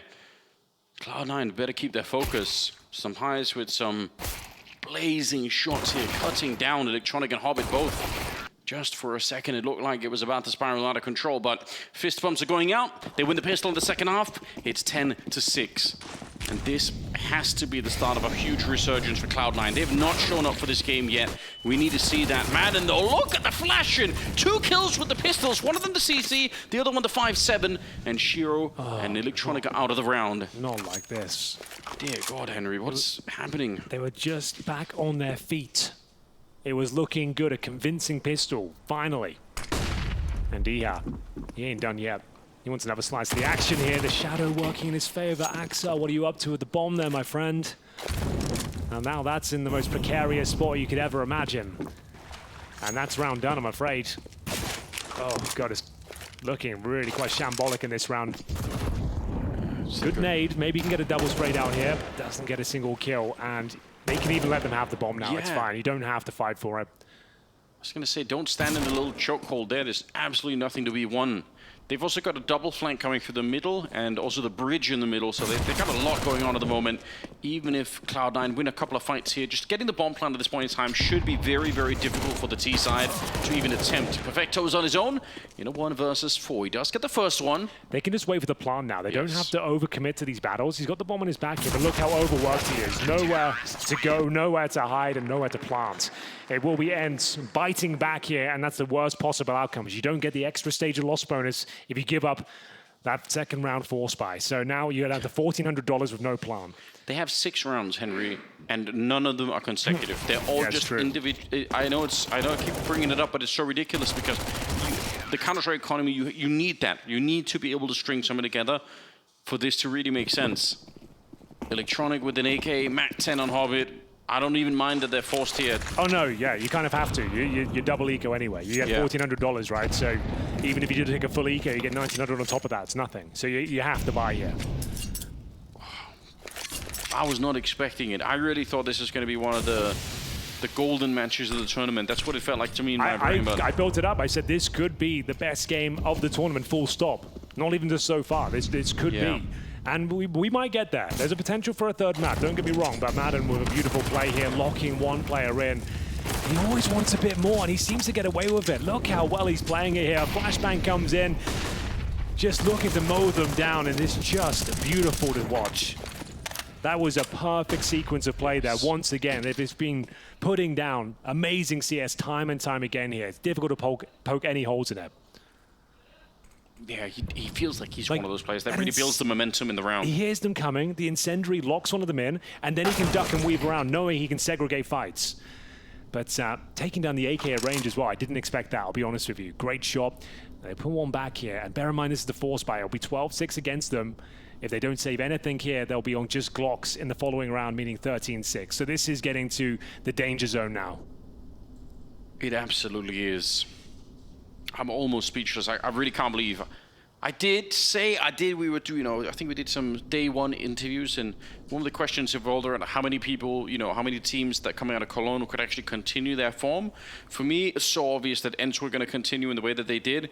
For some of the other teams, I think it's a lot more questionable, but definitely I feel like ENCE are proving time and time again that they know what they're doing. They have an internal logic that's sort of carrying them forward, and it's really beautiful. Hobbit's going to be able to save the AK at the very least, but And this is championship form we're seeing right now. It is. This is a team that can go the whole way. Yeah, maybe now is a good time to remind everyone that on the other side of the bracket, G2 are still alive. Yeah. So is Vitality, but if G2 make it to the final, we could have a rematch of Cologne, which would be, everyone would love that, right? That actually would be such a great story. Because the problem is with that grand final, not to take anything away from Snappy, but he was the highest performer for ENCE in the grand final. Sure. Some pies didn't really show up. That's a massive problem. He didn't really get to sink his teeth in the way he would like. That rematch would be amazing for this tournament. I think that's what we need to be aiming for here. I love that storyline, and it looks at least the first piece of the puzzle is coming together in this matchup. And the truth is, to be honest, there's almost no bad storylines, right? Because even if it is Vitality on the other side, then obviously they're the major champions. Either way, it's going to work out fairly well here, I'd say. 12-6 as ENCE are looking at the last 4 rounds. That's all they need here to send Cloud9 packing. And the way that it's played out right now, you even if they've got a bunch of kills, they've kind of still stayed competitive. You're going to look back at this result and think, man, they just never got off the ground. Not the way that they would have wanted here. It's disappointing to say the least. We're praising ENCE a lot, and rightly so. It hasn't been like a terrible performance from Cloud9. It's not like everything's gone wrong for them. It's more of the sense that it's very, very well played. A great showing from ENCE all around. They've had no weaknesses. Snappy's called a perfect game and provided heavy artillery as well with his firepower. Wow. That is boost. Looking over the wall and the scaffolding to try and see if they could catch someone. You're not going to I don't think you can even really see him there. Doubt it. Very seriously doubt it. That's a really strong boost. You're not going to be pre-firing it at all. You'll be so fixated on the heaven position itself, then Cake, and then the bricks. Either this connector push works or the round is done, because the bomb's on the other side alone, so they really have to make it through. It's a pretty big investment to have people there. No, it's trying to lure them into it, make it a little bit of noise, but look at the grenades that are left on ENCE. They can actually slow this down a lot still. You're right. There's a whole arsenal of utility, and as soon as they commit, here comes the incendiary. You're going to have to sit back and wait. And you're going to be naded, you can be smoked off, and now what do you do? You have to run through the smoke with the bomb. Unfortunately, 30 seconds left. It's going to be way low on the clock before they get through. There's the grenade right on top. The spray for ENTS couldn't have been any better. Perfecto. Very hard to win this one. 1 versus 3. He's trying to find something. He does have the M4 picked up, trying to do it. He's got 1 bullet left. 1 bullet. He hasn't had a chance to reload it. Only 2 in the P250. Oh no, Henry. Oh, that is the nightmare scenario. We've all been there before. 1 bullet in the M4, 2 in the P250, and it will be 13-6. God damn, can I just get a break? Yeah, he picked up the M4 thinking there might be a fighting chance here. This is my moment to shine, but it all falls apart once again. And we'll have a look. Axel, a promising kill to open things up, but ENTS took care of business here. Multiple kills, precise with that M4 as you might expect, and Senpai is making light work of that final kill. Round number 20. Just the Tech 9 for Hobbit after saving the AK, didn't have the extra cash his teammates did. The nade towards the T-steps. And they've actually got past the initial angle of some pies. They might be able to catch him off guard. But Dia's there as well. Look at the timing. Grenade in hand for Axel. He's caught with his pants down, and Dia wants to keep pushing. The flash is there, and he mows them all down. That's what he wanted. Madden with the assist. Every other player would have fall back, take the advantage. But of course, Dia never satisfied. And he gets all 3, catching them with their pants round their ankles, grenades in hand, making them look foolish. And that's the kind of team play. You could write that down on a piece of paper, like, if I get the kill, you throw the flashbang, and I'm going to keep going. But it happens almost at an instinctual level. By the time Dia gets the kill, the flash is already in the air from Madden. So sick. And they just can keep going. It's absolutely seamless. Yeah. Like, we're all a fan of ENCE at this point, but I wasn't expecting this level of performance. Truly world-class every single round. Like, it's difficult to even find any mistakes in the last few. Like, just like, even then, I was like, it's an interesting decision, Diha. But like you said, it was calculated. It was all planned. The flash was there. He knew that he could find multiple kills, and he's looking for the ace right now. Electronic cowering in the corner. The powerhouse of Diha cannot be stopped. He bulldozes another one down, and it's a clean sweep, 14-6. Cloud9. It looks like they'll be exiting the tournament at this stage. They just haven't got anything done in this series whatsoever. The most exciting move of Roster Mania. Everyone's so hyped for this lineup, and they've just been non-existent in the quarterfinals here. That is, I mean, it's absolutely disappointing. Again, you look at the way that that Maniac set it up with the pregame. I think it's absolutely right. There aren't really many excuses left. You want this lineup to win tournaments. Look at this timing here. Boop, and now the flashbang is like instantly happening. Unbelievable how good this was. And the fact he gets the fourth as well, a clean sweep, and they've got no money. They've got $3,000 per player. And with tournament life on the line, they're going to have to operate with Tech9s. You can't really justify the force buy here. It would do nothing for you. Just have like Galils and no nades. Like, what's that going to do? Yeah. So Tech9s, half buy, and for series points, ENCE have got a bit of a walk in the park here. And it's not even really the half buy. Only 2 players have Kevlar. It's more in line with an eco about the protection of the body armor. You're hoping that you find someone slipping up somewhere. If you had the Deagles, you could kind of maybe get on board with it. As we know, like, those are the kind of weapons. Like, if you had 5 Deagles, maybe some crazy one-taps will come through. The Tech9, though, is going to require full execution. You need to get close range, hunt them down. I just don't know if that's going to be possible. They've just been locked out at every facet of the map so far. One more round will do it for series point, and that will be a death sentence for Cloud9. Looking dejected, removed from this series. They throw a decent flashbang in. It's actually very effective. That's a kill. Ooh. Did one of the bullets hit the grenade? I think it did. Very interesting. Maybe the replay could catch it. 4 versus 5. Either way, it's just fine. Electronic at least getting the opening here. ENTS peeking in behind the flames, and now the grenade a little bit deep. Got to bounce around the corner. It won't quite get the kill, but man, he's done a lot of damage. Look at how low they are, except for Hobbit here. They're all a little bit beat up. Yeah. That's going to be very difficult to operate with now. Sure, you've got a rifle in the hands of Axar, but how do you breach a bomb site with no utility and no health? Like, as soon as any bullets coming through a smoke like they have been left, right, and center here, especially for the likes of Diha, I don't think there's a way they can really do anything with this. Like, you're just going to have to hope you catch a CT off position, just like this. Snappy. Maybe, yes.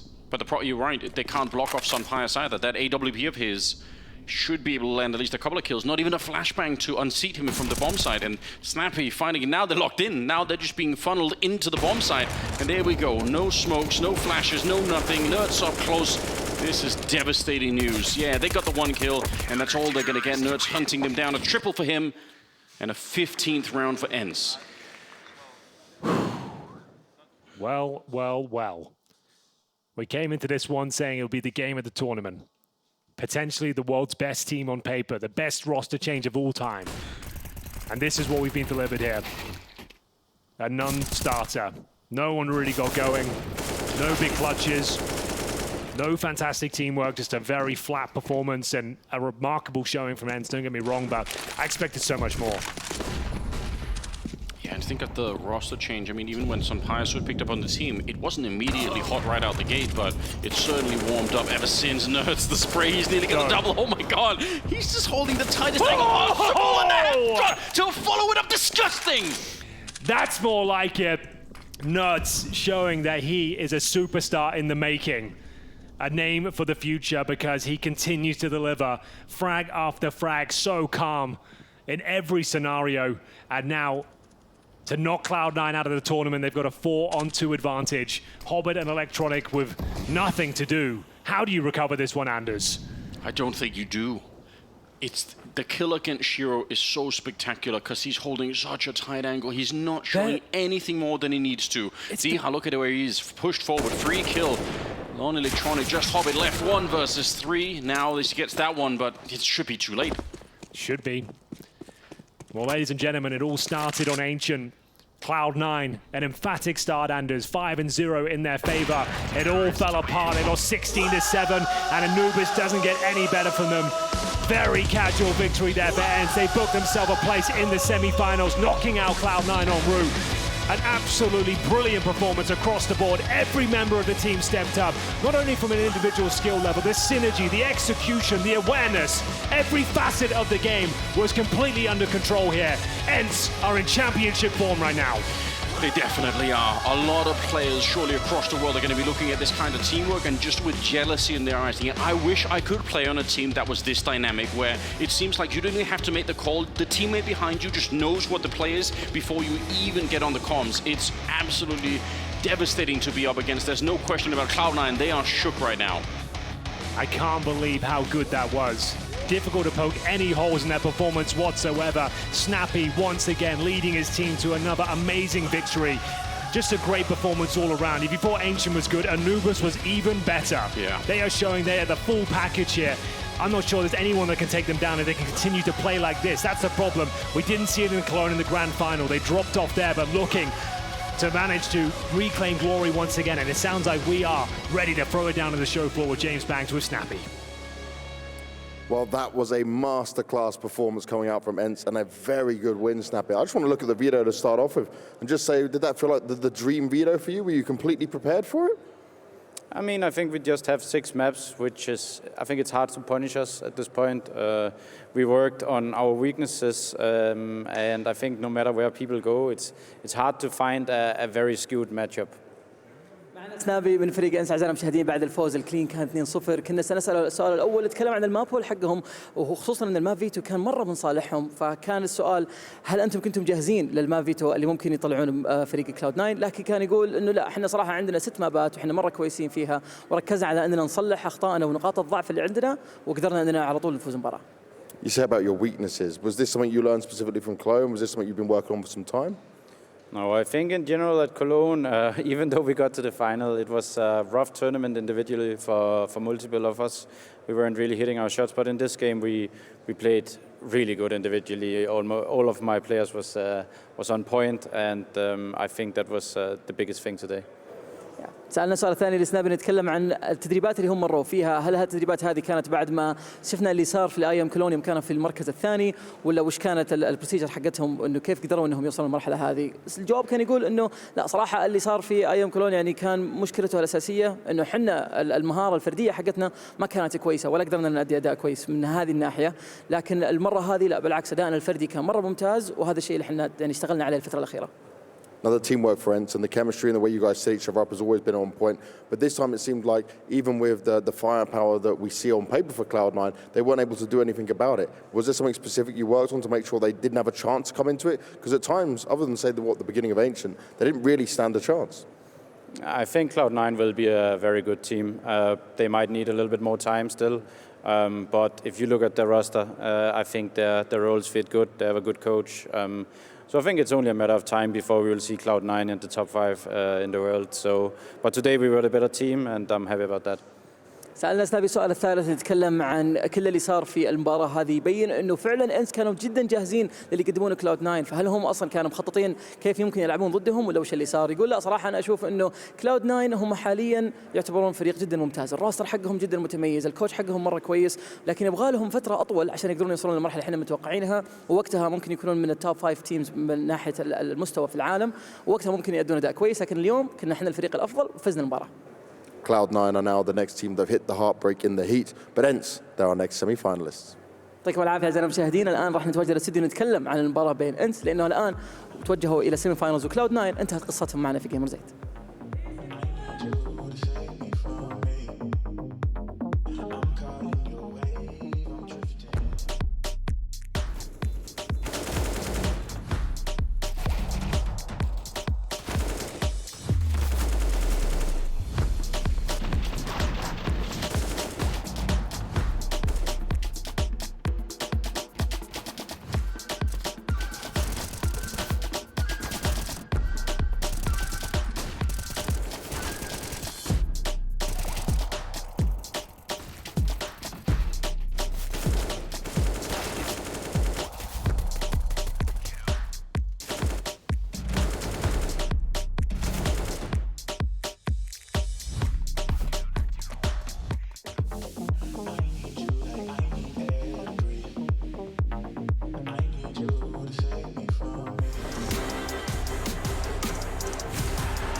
Being a pro back in those days meant you weren't a pro.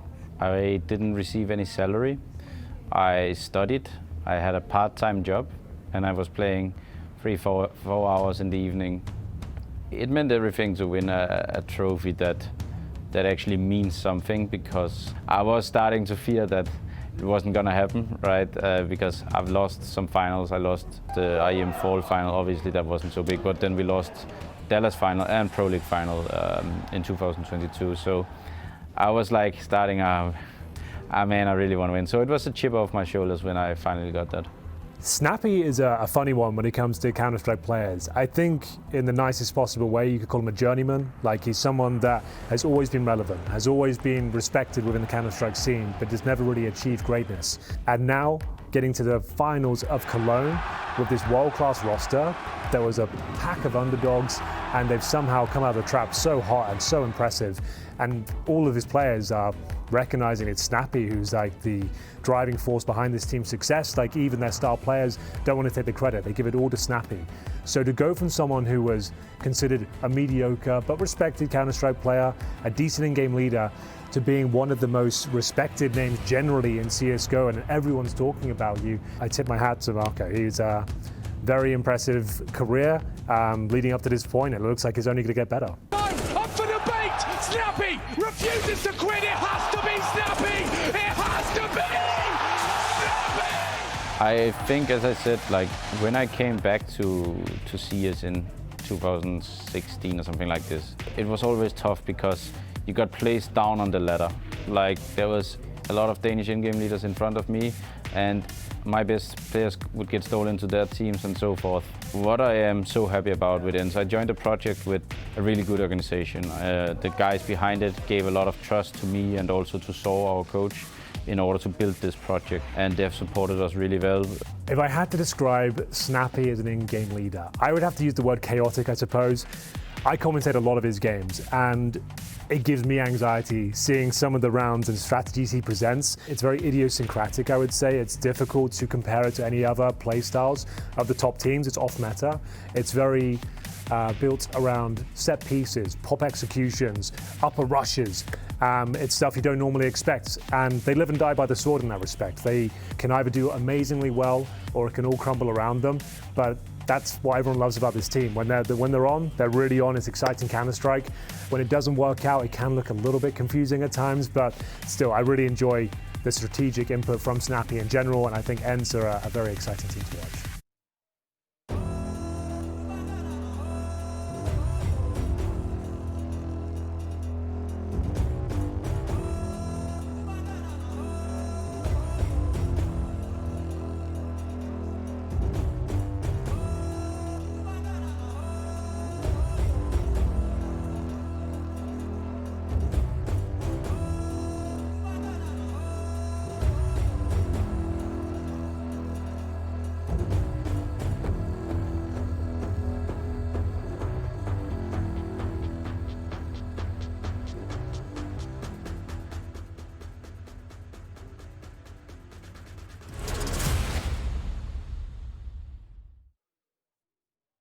Well, if you would believe that, that series is just done and over, isn't it? Wow, holy smokes, it's Cloud9 going home. ENCE, absolutely.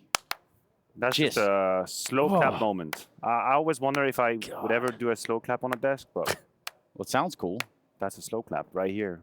Right Just now. Send it home. Okay. Send them home. In fact, they've done that. I came back here in the wrong vibes, guys. My bad, I'm sorry. Let's go ahead and get into our SDC analysis.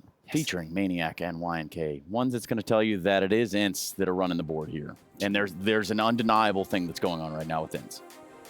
Yeah, absolutely. I think they've proven, and I saw a tweet from Striker saying that in every, on the HLTV page, every bookmaker had Cloud9 as the favorite. Like, that's how delusional people see it. That's how much people still don't give ENCE the respect that they've earned and deserved. It's crazy how much people are influenced by like narratives and names and whatnot, because with ENCE, in one hand, you have a sure thing. Like, you have a proven, battle-tested roster, right? You know what you're getting from them. On the other side, you have something that's, you don't even know what it is yet. You know what maybe it can be, but you don't know what it is. and you're not going with the sure thing. It's like me and Maniac, like for someone watching the segment, they're gonna think like, ah, yeah, ENCE is like, you know, they think like that's the norm, like what our opinions were. But the majority of people had ENCE as the underdog in this game. That's just ludicrous. I will say, I agree with you. I think some people are missing out on what ENCE is able to do, but I also don't think we should normalize what just happened. I think if we present it as the normality and the logic, we take away from ENCE. Because this was a monstrous performance. Own it. Absolutely monstrous. We've never argued that Cloud9 would play a better counterstrike than ENCE. We always knew ENCE was a better oiled machine with more experience, more tenure with the roster as well. They've played together for a longer time. But the narrative, the story was supposed to be, individually, there is going to be a fight. There's going to be resistance. There's going to be scrappy rounds and clutches. And you know, the big stage players of Cloud9. Holy hell, the individuals of ENCE just shot on them. That was crazy. Smoked them. Completely Wait, smoked but them. how did that happen when they're way worse than the other players? What do you mean? I thought it was Exactly, they're not, right? Yeah. But that's still the... Yeah, but we cannot argue that they are, with the data that we have in Counter-Strike, we cannot stand here and say, well, I actually believe that these players are much better than Cloud9. But okay, not much better, but they're not worse either. But by what metric? But how do we say that? Why do we decide? Yeah, but that's my point. Like, this is not supposed to be the disparity that is between these players, not this. Yeah, of course, it was a sort of a close to peak performance from ENCE, but I don't think necessarily that Cloud9 underperformed. No, but I think when Snappy talks to Banks and he says, well, in Cologne it was a bit complicated for some of my individuals, but today I had the best out of everybody. Yeah, he's on the money. Yeah. This was the best you could get from your lineup. There was just everybody across the board dominating. Which is exactly why we have an MVP from ENCE. We should have 5. Yeah, at that point, I mean, we'll call that a little bit of a masterclass, right? And kind of just taking a series and owning it. We're talking about 6-7 rounds. You contain the threat, you contain the other team. And so Arcadaya, MVP, it's got to be right there. It's all written, or actually not written. It's kind of like drawn over here to my left, or it would be, yeah, whatever. That's me. Nerds. Mania. The point is, it's nerds. My God, the numbers aren't going to lie. I'll see myself out. No, he was huge again. Yeah, and he was saying that, you know, he felt he had a poor performance in Cologne, which is probably exaggerating it a little bit, but I guess he has high standards for himself. But here, absolutely unbelievable. 44 and 25, 108 ADR across the series, 1.5 rating, and yeah, you can just see in this highlight reel, he was on a tear. Yeah, I mean, it's one of those things where the guy couldn't put his crosshair in the wrong place. No, exactly. I mean, there's a both. It's both words meet, right? It's game sense, read, reactions, crosshair placement, the whole enchilada just on it. You know, reading the radar, movement, mechanics, economy management. Utility usage. Basically, you had all the fixins when it came down to ENCE right here, which, you know, does set us up for a pretty awesome thing when we think about, well, where's Heroic going to land in that one when you think about the semis? I have ENCE as the favorite going into that one as well, but it's a good way, it's a good matchup for Heroic to sort of, for me to get some faith back in Heroic, let's put it that way. Like, if they don't want to, if they're still adamant about sticking with this roster, then you have to go win that game. Like, you have to prove to yourself, I guess, and not just to all of us that, you know, that's the way to go. And not even that long ago. I mean, well, there weren't really that many rounds, I guess, to kind of grab onto, but round 20 probably was one of them, if I had to guess. Yeah, let's just appreciate again what ENCE brought to the table in this game, and it's a little bit of individual brilliance, anti-play. Look at it. Talk about skill. Diahi, that's a timing, completely destroying Axile. There's a flash coming over the A side as he peeks perfectly into this, and just a beautiful spray control right there from Diha. The round is over. You have to imagine how much it hurts. You've been Cloud9, you've been slapped around for about 75% of the series. It's 13-6. You finally have a buy round, and you get a pop flash triple kill in your face. That's just it. Book my flight ticket, I'm out. And that's the thing also, ENCE made it about more than just the individual players, right? Like on the T side at the beginning, it was grouping up, they were bullying Cloud9 with all the fiber that they have. The first round was a B rush. Snappy was inside B at 140, you know, and they just got all the entries. Then they repeat the call against Pistols, get punished, right? So then still, okay, maybe let's not rush B 3 times in a row, right? And then they went straight back into it, got a reset on Cloud9, and I think they were just playing them like a fiddle, really, on that T side. Sometimes, you know, they're pushing A, but there's a guy lurking B, and it's just, you don't know where it's coming from if you're Cloud9. And we also talked a little about, you know, individual, you know, what they brought to the table. Sunpius, we were talking about, you know, pound for pound. I think even Maniac, you actually named off a roster that made it would make sense on paper, right? And I have no regret. Yeah, of on course. paper, that's how I walked into this game, which is why I'm now giving them a hell of respect on an individual standpoint. Yeah. Because I thought that in some of these situations, even the highlights that we have, some rounds that were unclear on who was going to win it, and it's not even 50-50, it's 40-60 duels where ENCE players actually got away with multi-kills and turned the entire story of a round. And that in itself, when you add on top of that, the team play, the leading of Snappy as well, and the momentum that they've faced, and yeah, you end up with a game that isn't really a game, it's more like a show match. Yeah, it did have a bit of a vibe. Great to show it, right? match. I think we keep it at that. I think we keep it short, sweet, simple, to the point. Obviously, we do see ENCE moving on. They play Heroic. That'll be tomorrow, and then we have another game in front of us. We got to set up another semifinal. We're looking a little bit of VP and G2. That's going to be on the other side of the break. So if you just tuned in, you're looking for that LG match today. That'll be coming up right after this break. Isn't that right, Yanko? Absolutely, Trace. Damn right. Let's go to a break. We'll see you on the other side.